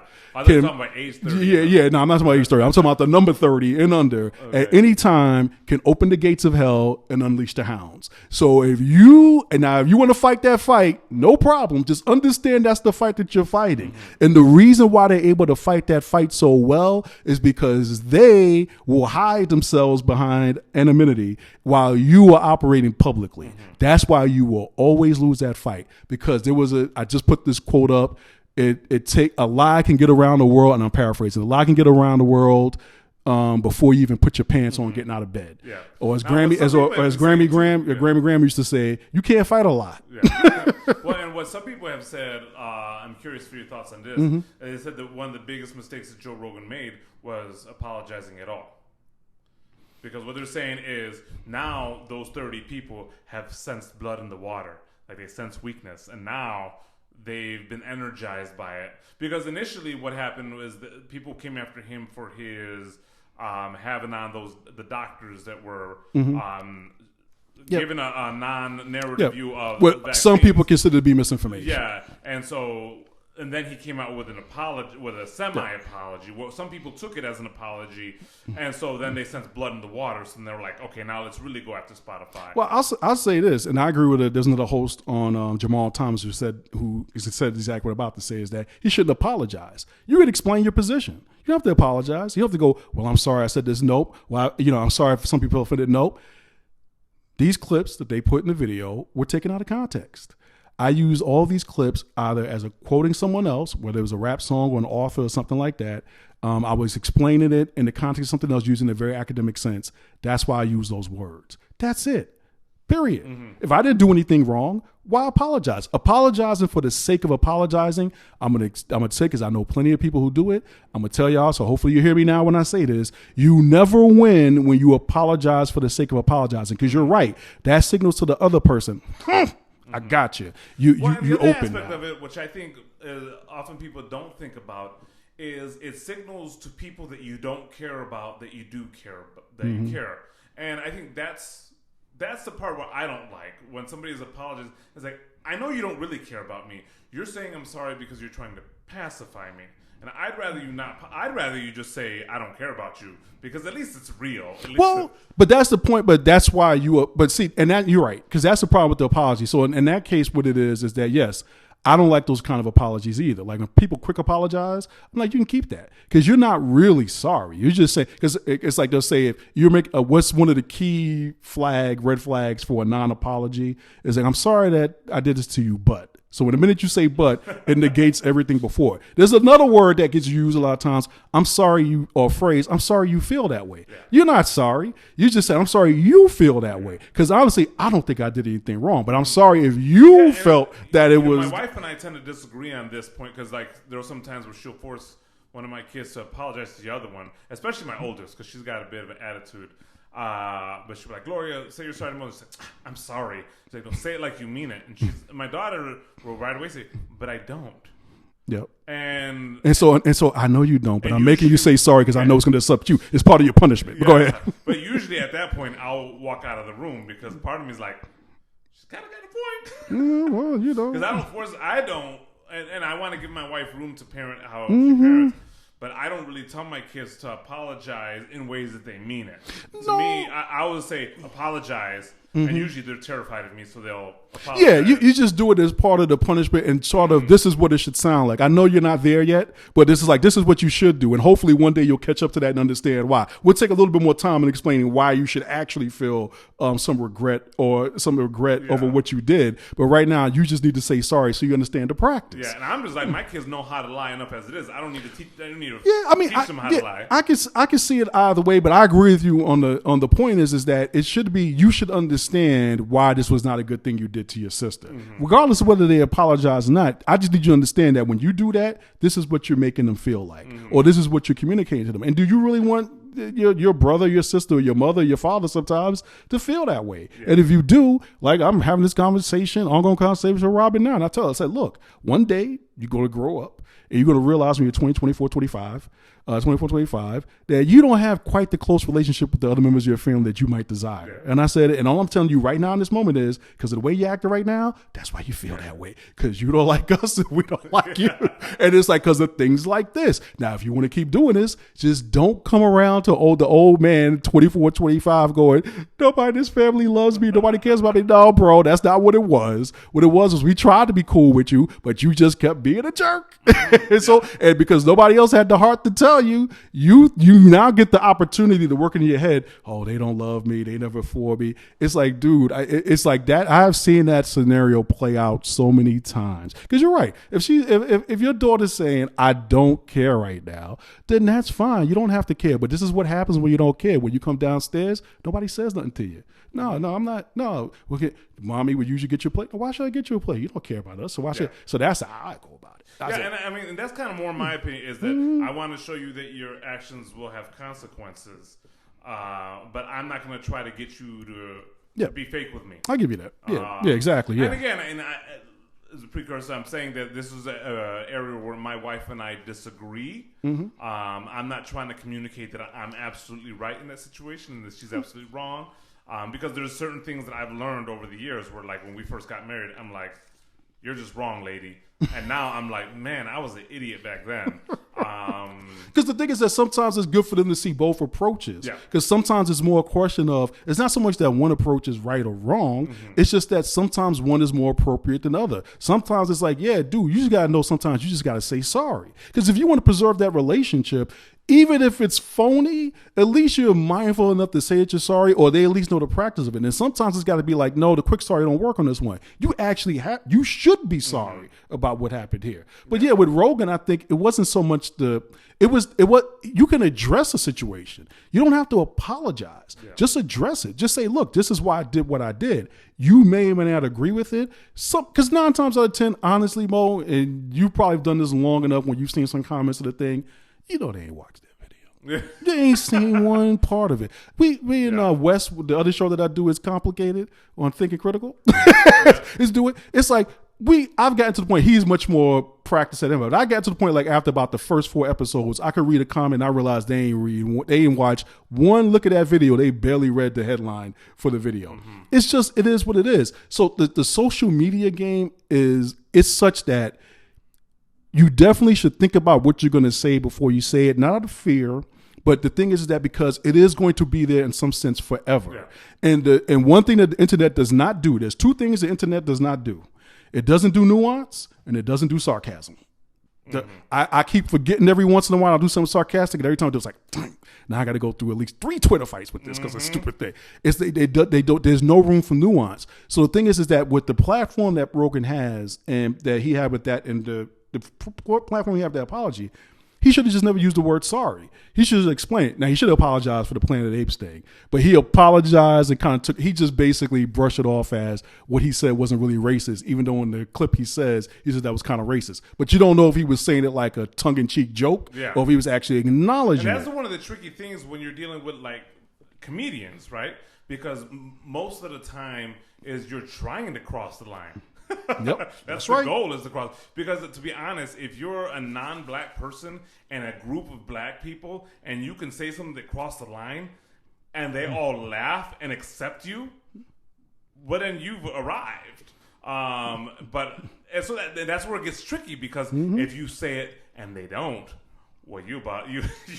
No, it was like that. It was like that. It was like that. I'm sorry, I'm leaning back in. It was that Michael Richards thing. Ooh, what was that? Easily 10 years ago. Oh yeah. Where he got heckled and he used the N word. It's like, okay, dude, you said that with a little bit too much bass in your voice or something like this. The difference between you hear the one where Chappelle talks about it? I haven't heard that. He says, when Michael Richards, he's like, that's how I knew that I was 20% black and 80% comedian because I was like, it's okay, man, you'll get him next time. But it's one of those things where I definitely have, like I was telling people, I was selling this house in Austin, and I was sitting with the owner, African American dude, and we were talking, and I remember saying something. I thought, oh man, maybe I shouldn't have said that because I don't know this guy that well, and he doesn't know me, whatever. But his response to me saying that, which I had that, I shouldn't have said it. He was like, yeah, man, you get it. And I was like, okay, cool. But it's one of those where it could have just easily gone the other way.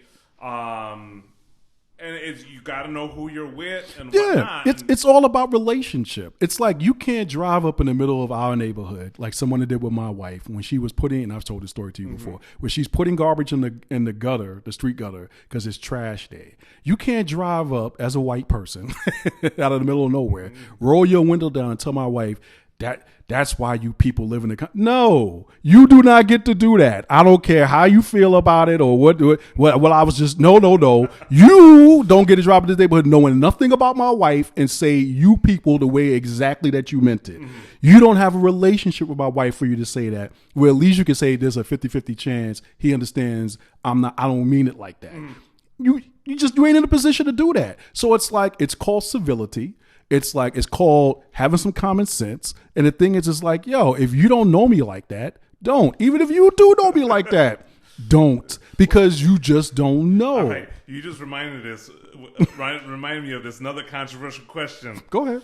Robert Downey Jr., Tropic Thunder. Okay, I'll give you 2 answers. First of all, it doesn't seem like when that movie came out, that scene happened, anybody cared. Yeah. Because why? Because this is the difference. This is, if you really want to know why some people can get away with it and some people don't, because that was actually funny. It was actually funny. When he did the whole, I'm just trying to be like you, bro. Tell me how the whole thing. Every black person knows what some black person thought. I was going to get swole up like you and this and that. You snacks of paper. The joint was funny. And when he says, what do you mean, you people? Exactly. Like, What do you mean? It was obviously a joke about a certain kind of person that it was funny. And the thing was, it wasn't mean spirited. It wasn't mean spirited. It wasn't meant to denigrate or be degrading. It was just like, okay, now is he doing it in blackface? Of course he is. But that's the joke too. That's part of the joke too. And the thing is, like, so when Megyn Kelly does it, the simple fact of the matter is, let's just be honest, there's just a bunch of people out there who never liked Megyn Kelly in the first place. So she was a Fox News correspondent, and she said some pretty borderline racist things or things that people don't like. And so with all of that leading into her doing blackface, it becomes confirmation bias. That's what happens. Yeah. It's like, oh, I knew she was about that all along. Maybe she was, maybe she wasn't. But her previous interactions with black people through a certain news organization didn't help matters anyway. Yeah. So I don't know if you're actually cool white people when you're not on the Fox News thing. So that's what you get. It's like with Ann Coulter. Ann Coulter basically is half telling you she's playing a persona in a role. Like this is how I actually act. I'm just doing this because she's doing her form of the hustle. Yeah. But the thing is that when you say something at some point, though, they don't know that. They just know how you publicly presented yourself. So when the time comes, they're just going to lump it on top of you. And that's kind of what Rogan is getting here anyway. See, what Rogan is getting is that a lot of people think he's a right winger. That's what's going on with Rogan. They think he's a right winger. Well, if you listen to Rogan talk, that kid is not a right winger. At best, he's center of left. At best, there's just some things in terms of maybe the cultural aspect. So in other words, he's great on how sometimes libertarianism is kind of a crazy thing. Yeah. But then it's like for some people, they're like, okay, well he goes after the libertarians, but he doesn't agree with me on vaccines. He's evil. Yeah. So it's like it's more people saying you have to fit my narrative. What's the white dude's name on the hill? Robbie. Oh, I love Robbie. He's the only honest one up there. Because he said it. He's like somebody I guess wrote a thing about why he is right, why Joe Rogan's right wing and all right wing people, and he's like, if all these people that are listening are really right wing. 98% of the country is right wing. It's like most of these people are not right wing, but it's one of those things where I tell my wife this a lot of times. Right now, it seems to me like if you're a center or center left, if you're trying to be center, you're going to be considered right wing. Yeah. And that's part of the problem is that there's a lot of people that are trying to hold these two things together, and it's just like to a certain degree, right is right, left is left. They're different. Some of them are cool, like especially the central people want to be in it, but the people on the outskirts want to be separate. No, what's happened is that the extreme versions of both the left and the right have basically made a lot of money doing one thing right, made a lot of money, and they now have enough money that they can basically impose their Looney Tunes on the rest of us. And that's what's going on here. And that's what people don't understand. So I think we would start to talk about this at one point, as we talk, is that basically what's happening is that people are finding out that this is about a bunch of rich people, a bunch of elites who basically, most people will tell you that in order to become that kind of an elite with that kind of money or influence, you got to be a little bit off. Like there's got to be something about you so driven that the rest of your life doesn't quite work. That's how you're able to get to the top because you're so focused like that. And that now that they have a platform and money to back up that platform or proliferate it, now the part that you don't need, that was never exposed while they were putting on this public face to their rise to power, it's like they ain't right. And what I don't mean they ain't right like that means they're left. I mean, no, they ain't right. The elevator don't go all the way to the top because these groups, they don't represent the vast majority of people. That's why I keep telling my Republican friends. I said, you could have the black vote tomorrow. Just get off the race stuff. Steve King just needs to stop talking about cantaloupes and running across the border, and you would have black people tomorrow. But because you do that one thing, now they just go to the least evil, which if in this last election didn't make sense. Because as I say to all the black people out there who voted Democratic during the last election for Joe Biden, really black people, this old white guy is going to tell us that we're not black. He's become the supreme arbiter of all blackness in the United States of America. And I know y'all voted for him and I know why, but really, I feel sorry for you. I hope there were enough showers to get that one off of you, because are we serious here? But that's when I realized this is about controlling narratives. Like he actually thinks, and actually he might not be wrong. He actually thinks that he can dictate to black people whether we're black or not. If you know anything about Joe Biden's history, are we serious? That's an interesting concept, though, because I feel like that's popular. Who else did that? Chelsea Handler.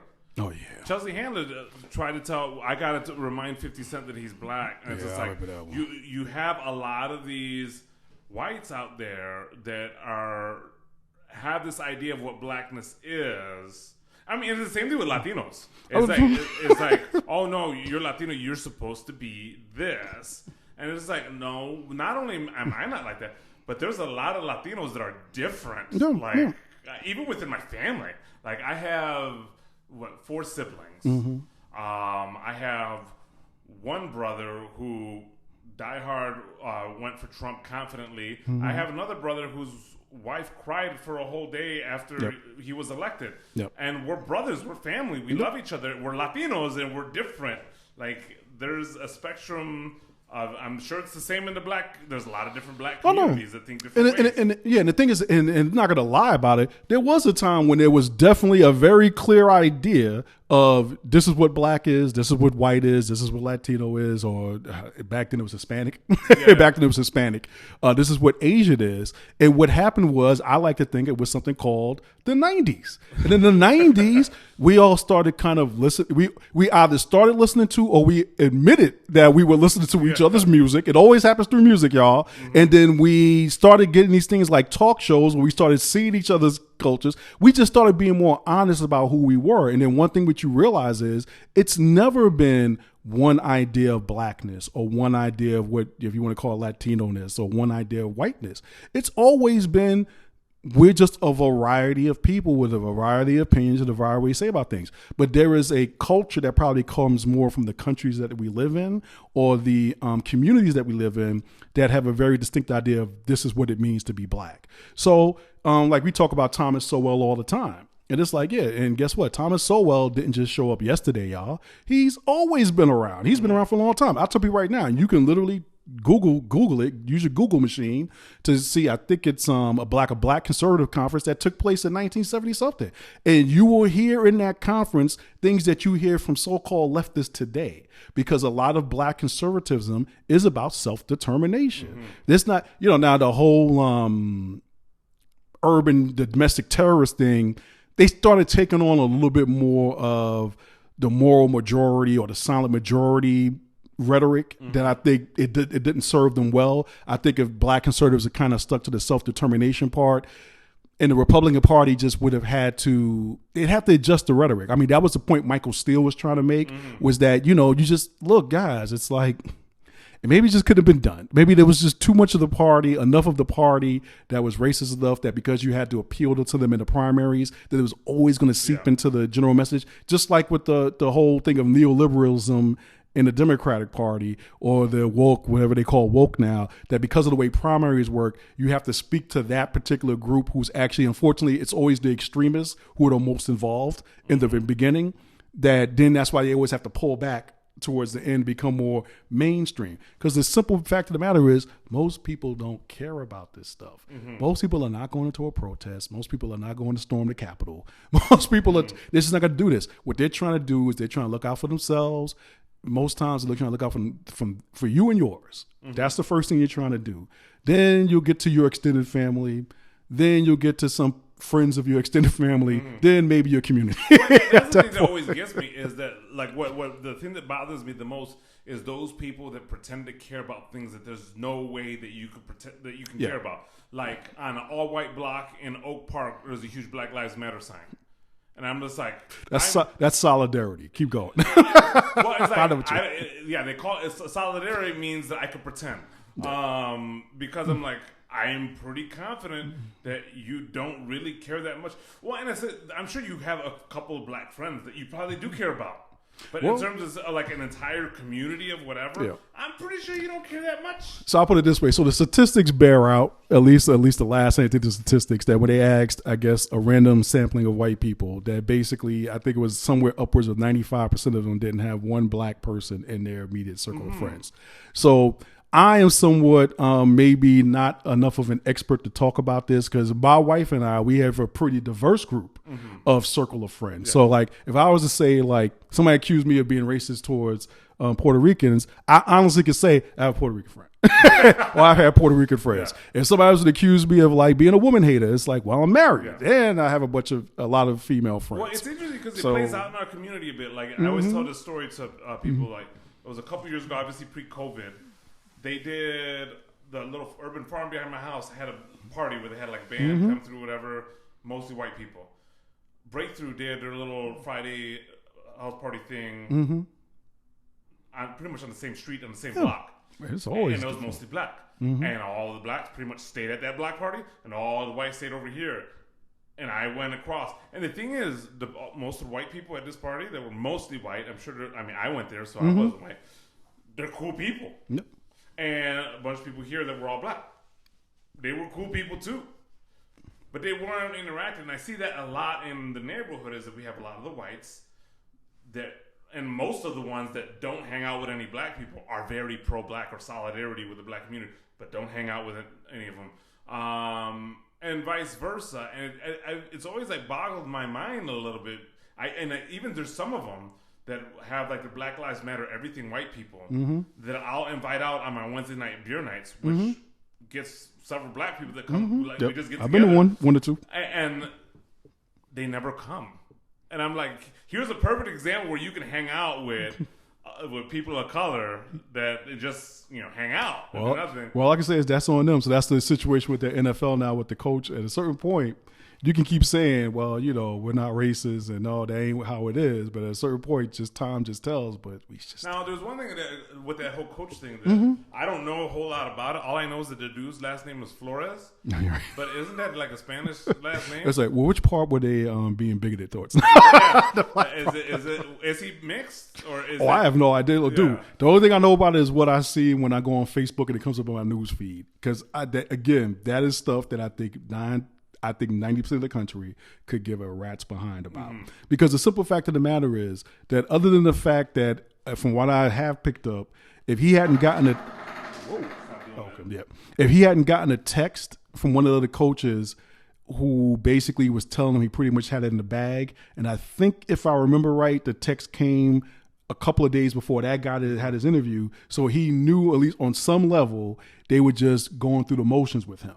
So this is the difficult part about when you're trying to sniff out racism is that, unfortunately, racism could just be cronyism. It could just be nepotism. And it's also tricky. I think we were talking about this the other day. It's also tricky being the person. Because there's part of me that thinks he's just trying to... Because I've had a lot of like students where they're like, oh, this place didn't hire me because I'm black or because I'm Puerto Rican or whatever. And I'm like, I wouldn't have hired you, and I know you, and I like you, but I know that you're a terrible worker. But at the same time, I've been in positions before where I didn't get hired, and they hired some white dude, and I'm like... you're more qualified. Or I at least feel that way. You feel that way. Where it's easy, because the idea of racism is always so prevalent, sometimes it's easy when you don't get what you want to jump there. And there's situations where, like, I was... passed over where it could have been racism. I don't know that for sure. I just know I want to be careful when I start throwing my own accusations. You have to be very disciplined. Like people say to me on black cards. I ain't got a problem with the black card. Matter of fact, if I could get a black card with my name on it in silver, I would own one. But the thing is, you have to be very careful when you play it because, dude, it's like it could have been anything. It could have been the way you came in when you dressed. It could have been the fact that you were chewing gum during an interview. It could have just been the fact they were looking for one thing in particular, and you met every other criteria, but just not that one. And the thing is, is that, unfortunately, people when I feel like I have to do it. If someone doesn't get the job and you make that phone call, you say, I was just wondering, I didn't get the job. Could you just tell me why? Because I like to improve in the future. And if they don't have an example for it, then it's like I go the Sherlock Holmes route. When you basically disprove everything else, whatever's left, however improbable, that's the truth. So, and I'll use an example from my own life. When I had went through a months-long process to interview for like one of the top 4 advertising companies basically in the world. And basically, I got a phone call saying, congratulations, you got the job, this and that. It had to be on a Thursday or Friday before Labor Day weekend. So we had to wait for the holiday weekend for me to follow up on Tuesday to do that. So I called that following Tuesday after Labor Day. Oh, she's not in right now. You leave a message. Call 2 days later. Yeah, she's still not in. 2 months later, hadn't returned the call. Now, some people could say, well, her boss came and said, look, little Jimmy has been drinking a lot and my wife wants him to get out the house. I don't care who that guy is you gave the job to. Jimmy's got the job. Make it happen. Mm-hmm. Or it could have been, well, they didn't give enough funding in my department, and so therefore I can't give you the job anymore. Or it could have been racism. And the reason why, and I tell people, the reason why I get to say it was racism was because you didn't have the courage, the balls, or the courtesy enough to explain to me why I didn't get the job. Because when I went to interview for a job for King Feature Syndicate, where I basically went downtown to Chicago Tribune, introduced myself to the guy and say, look, I'd like to learn about this now. I was going to do an internship. And he tried to work in for a month. I kept following up with him. And at one point he just said, yeah, I'm so upset. They told me I would have the funding to do this and that, and they pulled it. So whether that's true or not, at least he had the courtesy to get on the phone and just say, just didn't have the funding. If he hadn't returned any of my calls and just dropped, racism. And that's what it is. So, but you're right. To your point is, and because there was I think it was a skater, a professional figure skater. She said the same, a reporter said the same thing. It was like this big controversy because she did this routine and everybody was sure I think she was black or half black, sure that she was going to win it. And she ended up losing it by like 9/10 of a point or something like that. And the guy said kind of the same thing you say. He's like, it just must be very difficult in the back of your mind when you think you've done the best routine, everybody else is saying you've done it, and you're still lost to a white competitor. Is racism playing a role in that? And it's just something that we all have to learn how to navigate. Yeah. You have to learn how to navigate. I had it once when I was in college. I went to Moody Bible Institute, pretty much mostly white school. Now a lot of they're trying now, but it's kind of pathetic. But there weren't a lot of minority music majors either. So there was a few minorities in the school, even fewer in the music department. So I remember in my first conducting class, I made some joke with this professor, Mr. Edmonds was his name, old dude. And it wasn't anything crazy. It was very minor. And he was like, I'll throw you right out of this class. Oh, yeah. And I was like, dude, they don't play. And so from then on, I'm like, okay, I'm staying away from this racist dude, blah, blah, blah. I ended up having to take him for 3 semesters, but I got really into conducting. I really enjoyed it. So I got to the 3rd semester of conducting, and I remember I was taking notes, whatever, and then that night after the first class, we had this choir thing, which I hated because he ran it. And I'm sitting there, and he picked on me again. There was a part on we were doing the Messiah, and there's a part where for unto us the child is born, and it does this run that I really struggled with because I'm not a good singer. And he was like, this row, he's like, sing that line. And I was like, he's just trying to call me out because I'm the one going to mess up because he knows and I sang it, and I think I got it close enough. And he's like, everybody, you see him? He's like, this guy comes into my class every day, sits in the front row and takes notes. I remember when he was a freshman and he didn't do anything, and he's not even a singer, and look at how and he just called me out to everybody to praise me, and I was like, oh man, maybe he's not. No, sometimes they're just hard asses. And that's the thing, is that I think on some level when we're dealing with people, you have to have the courage to give them the benefit of the doubt. They can always prove themselves to be exactly what you thought they were. Great. Now you know. But I think it's worse not knowing and assuming that it is to just have the courage to say, you know what, I think you're a racist. And they'll tell you, and if they have any guts, courage, if they love you enough or love themselves enough, they'll tell you you're way out of line, Dargett, or you're way out of line, Pacheco. You want to know the reason I'm hard on you? Blah, blah, blah. I think, have you ever seen the movie Finding Forrester? So I would say that's a great movie to watch, because that was actually when I was working back in York Video. Fishburne? No, that's Sean Connery, and I forget who the young man's name that's in the movie. Okay, yes, I know what you were talking about. Yeah, Finding Forrester. And I was thinking, Searching for Bobby Fischer. No, yeah, well, that's another one. Yeah, another one to search. That's a good one too. But with this one, it's like writing, right? Yeah, it's about writing. Yeah. So, one of the customers in the store, Joel Hubbard, shout out to Joel, his son had gotten accused of something similar to what happened with the kid in the movie, where the kid had been learning with this great writer who just happened to be living in the Bronx, I think it was, and stuff like that. He's one of those old guys like, what are you doing here? It's like, you didn't move with the rest of the move.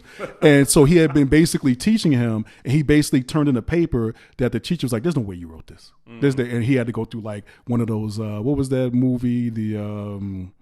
That movie with Brendan Fraser, where they had those school ties. He had to go through those school ties trials and things like that. So I told him, you know what? Show this movie to your kid. I think it'll make him feel better, because it was the same thing where the kid was learning from. The kid was just smart. And Freeman and why am I forgetting? Freeman and Oliver. Those kids were smart as whips. They were being trained by a Russian grandmaster to play chess. Okay, the only way I could beat them was to throw on cartoons. I get a move in or something like that. I knew like 5 good strategies. They knew like 50, so I had to do whatever I could to win. But the thing is, they were just really smart kids, and because people just sometimes they just get in their heads. You got these diamonds in the rough. And he just went after the kid. He just basically said, "No, your parents helped you with it," or something like that. So I told him to watch that to make him feel better. But I think what it is that we just don't know each other well enough. And I think that's what's the great thing about the show that you're doing here, like that We Are Not That Simple, is that my story is that if I had stayed in the Bronx and not going away to public school not private school for high school, I would have grown up to be Cornell X. I would have liked what all white people are evil. Everything's about racism and everything else. And what happens is when you go from a corner perspective to a cosmopolitan perspective, what you learn is that if not for systems, if not for institutions, if not for these other external forces that basically set us against each other in states of division, we're all pretty much trying to do the same thing. We want to do what we want to do. We want to do for a living what we love. We want to marry someone special, be with someone special for the rest of our lives for the most part. Some people just want to be alone. That's cool too. Sometimes it's just yourself. That's a special person. If you have kids, you want the best for your kids like anybody else does. And then you basically just want to be able to retire and not have to worry about eating cat food like that lady in Good Times. That's all. That's all you. It's just very basic. And most people are like that. Like I got to a point where I just realized, like, talk with my sister one time and just watching how she dealt with getting promoted. Everybody doesn't want to be a boss. Some people just want to work, do their job, 9 to 5. Oh God, it's Monday. Thank God it's Friday, and they're cool with that. So a lot of times what you realize is when I've talked to some young people, including my nephew, it's like, look, if you want to be a pig farmer, all I ask is just be the best damn pig farmer you can be. You don't have to be like a super accountant or one of the talented 10th as we have in the black community. Just be a contributing, nonviolent member of society. And I think and basically try to take care of yourself, because nobody else is going to take care of you when it's all said and done. And if you can't control the violence, get in the ring. Yeah, that's right. And get in the ring and just look out for people. Just be what do we say around here? Be the unofficial motto of Grace and Garfield churches: be kind, don't suck. And that's it. And then if you can pretty much do some variation of that, then you're good. It's all good. But yeah, it's like with Rogan, it's like, sometimes you have to realize, you have to determine for yourself with the help of friends. If you can't determine it yourself, did I do something wrong? When he used the N-words, was it done out of malice or to denigrate? And if it wasn't, then just address it, explain it. They're either going to believe you or they're not. And I promise you, Joe, that you're going to find out who your friends are one way or another. So if you have to go through something like that, go out your way. Yeah. Don't go out their way. Yeah. Oh, we demand an apapology. I don't know you. What I did think was cool was all the people that are his friends saying, yeah, I got your back. Goggins made announcements about him. There were a couple of people that backpedaled. Well, the Rock tagged out. Yeah. He said, no, hot tag, I'm out of here. I'm gone. No, because the thing is that, and honestly, having been through that situation myself, it's like, look, man, in times like this, that's when you find out who your friends are. It's like for us, when we through that same kind of a situation where it was basically aimed at me, and it's like, there's just two ways about it. There are people, they're no longer our friends. And with all due respect, God forgive me if I'm wrong with this, good riddance. Because you weren't friends to begin with. It's that old song. If you don't know me by now, if you don't, some people are like, well, I just know stuff like that people have to. Okay, fine. Then you go talk to those people. That's not what happened here. And if some people will believe that because honestly, they was always looking for a way to get at you anyway. And now that they got an opportunity to get it, they're going to take it. Because it's not so much that, at least with the Planet of the Apes one, it's not like you didn't say it, but it's just like, but you had to combine it with the other thing to go for the. It was just you just went a little too far. So you betrayed. First of all, they betrayed their motivations to begin with. Then it's even when you do the legitimate thing. Now it's like one for them, one for Rogan. Because like that's the thing with Rogan. It's just the fact that there's some people who just they want to believe he's a right winger. And I'm sorry if you have listened to Joe Rogan, even in a cursory fashion, it's like he's not a right winger.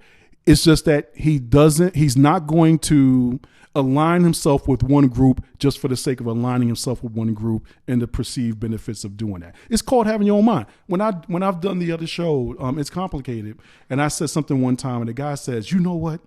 You are vocally religious and conventionally religious." I said, "Thank you very much. That just means I think for myself." Yeah. It just means sometimes when they say something, it's going to be defining because I had no idea what. No. It's just means sometimes. Yeah, I don't even know. I said, "Is Wokley a thing?" I'm like, I was asking the other host. I was like, "Is Wokley even a word? What the hell does that mean?" It's just the simple fact of the matter is that sometimes I'm going to say things that are very, very progressive. They'll be left as left can be. Like apparently, the fact that I don't think race is a thing, I think it's a social construct, is an extreme belief. That's what I believe. Scientifically, there's like 99.99. I feel like that's more of a right-wing thing.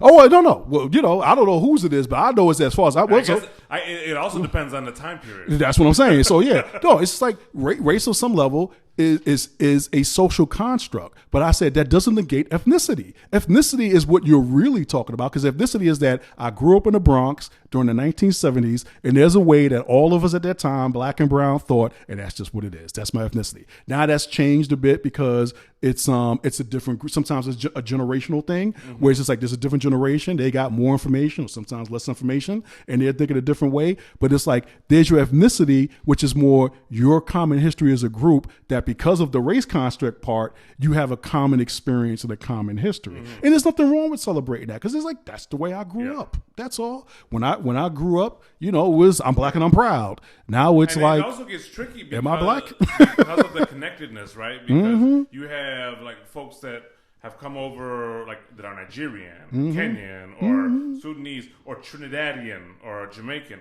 and if their kids grow up on the West Side or whatever, they feel black, or there's. Or I mean, I'll be honest. When it comes to that, those people do not consider themselves black like that. That's like something they might recognize that's how the society sees them, but that is not how they see themselves. That's what we used to tell people when the Republicans are going after the Latino group, and even the people who in the Latino group would tell them, "Guys, you got this wrong." None of those people think of I am Dominican, man.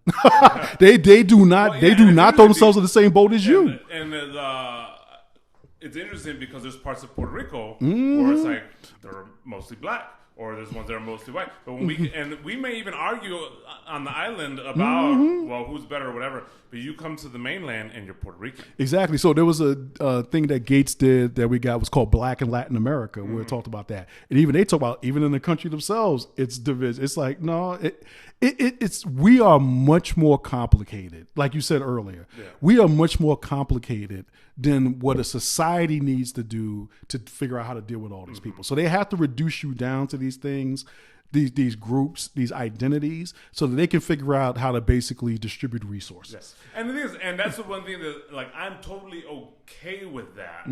I just don't like it when I'm talking to somebody and they're trying to dictate that to the census says that you're this and this and this, and therefore it's like no, come on. Yeah. We can do. I mean, it's fun to joke about that. It's fun to make fun of people. I used to have physics class with the director of the gospel choir when I was in high school, and we would always make ethnic jokes about each other all the time. That was the way we bonded. It's fun, but I'm pretty sure he didn't believe all those things that he was saying about me, and I'm pretty confident he doesn't think I believed all those things about him. It's just how. I'm okay with the stereotypes so long as you're willing to let them go. Yeah, no, because stereotypes exist for a reason. It's like, okay, I confess, I do like fried chicken and grape soda. I just like fried chicken and grape soda. Chappelle said, who doesn't like fried chicken? That's it. Who doesn't like fried chicken? There's something wrong with you. And it's like I like Kool-Aid. No, it's like it's nothing like a refreshing glass of Kool-Aid in the morning. Yeah, there's some things because it's not to say because I'm black, because That's what I especially like fried chicken when it's like wrapped in a piece of Wonder Bread, white Wonder Bread, it wrapped in a foil, and you let it sit for a minute. So they put it in there, and then it's like the best moment in the world is when you open it up once you get to the picnic table, and it's meshed in there real nice. And it's like it's part chicken, part bread. It's great. Get some grape soda behind it, got that little kick from our fake winery. There you go. That was there you go. Some knee high. There you go. It's like no, it's like it's so that's what it is in terms of like. Because I remember like the first time someone when I went away it was funny. I went away to private school, came back for the first year, and what we would do is that over the summer they would have us talk to other kids in like these recruitment groups. And I said, yeah, man, the one thing that's gonna get you is like just listen to this weird kind of music. I said, these kids, white kids, they listen to like, what's his name? James Taylor and I forgot what the other guy was. The Righteous Brothers and Bob Marley and somebody. And one of the other kids in the group was like, "What's wrong with Bob Marley?" This girl was like, "Yeah, other black people listen to Bob Marley," because I never listened to Bob Marley growing up. And that's when you start to realize, yeah, man, we ain't that simple. It's like we were identifying together as a group as black, but some of them was Indian. Some of them were from Jamaica. It wasn't black like that. So I think I'm not sure what happened, but it seems like from the time when we were growing up until today, there's been like a lot of cultural change. Mm-hmm. It really, I'm sure other people in history felt the same way, but it just feels like, and definitely in terms of the social stuff and us like kind of like what we would normally consider part of our culture, like it expanded really quickly. So that's what I liked about the 90s. I think what really defined the 90s is I think the society as a whole got comfortable with being eclectic. Mm-hmm. And I think that's, I remember we were all listening to like, what was this guy, Rico Suave? And it was like the corniest joint, but we were all like, Rico Suave. Yeah. But it was like, people were listening to him and some people were listening to the Winans and other people were listening to Genesis and the Police. It was like, and like I said, I don't know if that's the college experience, but it was like, it felt like in the 90s, it was like all these black people came in, was playing all their. If you would ask somebody, what kind of music you like? The most common answer was, I listen to everything except for country. Basically. I'll give you that. I'll give you that. One of the interesting things, though, is I felt like everybody said that thinking they were unique. Yeah, I agree, because it was just like, I'm different from everybody because I listen to everything. But me too, and me too. And yeah. But that might be true on some level, but I think it was true. It was like there was a time where you could not admit that you basically like the Beatles. There was a time as a black person you could not admit that in mixed company. You could not do that. But it became a point where it was like you started noticing when you go over to some of these kids' rooms, they had the Beatles in there, the Police. It was like, yeah, we all liked it, but we just didn't talk about it with each other. Like I love Genesis when it was coming up, but I don't know if I would have went down to the basketball court. It was like, yo, you hear that new jam from Phil Collins? And it was like, okay, nah. Yeah, I didn't have this experience. I was teaching guitar in Cabrini, and there's one girl, high school age girl. She was like, I want to learn guitar. I was like, what song do you want to learn how to play? She's like, I want to learn how to play a song. I think it's called Two Princes. Oh, yeah. And I'm like, Spin Doctors. Like, that was the jam, man. I was totally surprised this high school age black girl in Cabrini Green knew the Spin Doctors. Blues Traveler. Yeah, man. And I was like, oh, snap. Yeah, I can teach you that song. It's real easy. But yeah, it's one of those things where I do get surprised at the music that some of my students do. But I was also surprised at a lot of music that my students didn't know, too. So, yeah. But I think you're call it. I think we're going to call it. Okay. So if I could do a quick plug for Animated Concepts. Yes, please. If you are interested in comic books and if you're looking forward to some really good stories to tell, please follow Animated Concepts at Animated Con. So that's ANIMATEDCON on Twitter or at Animated Concepts on Facebook. Every Tuesday, I drop one of my favorite quotes. Every Wednesday, I talk about new comic book day and the comics on the get. And on Thursdays, for the foreseeable future, we're going to start announcing the creative team and start pushing the project. So if you or someone you love or know really into comics, follow us on Facebook or Twitter. So Twitter is at Animated Con or Facebook at Animated Concepts. And I will put links to those in the description below, so you'll have it there. You can just click on it. If you want to visit the church, Grace and Garfield, you're welcome every Saturday evening at 5-ish. Yep. That's right. Apparently, I'm responsible for the ish. You're responsible for a lot of ish. But if you like this kind of content, long form conversations, please like this video, share this video, subscribe to the channel. See if we can get this up to 100 views for this show. Thank and you very smash much. that like button. And thank you, Gevian, for joining us. Oh, most definitely. Hope my mic discipline was better this time. We'll see.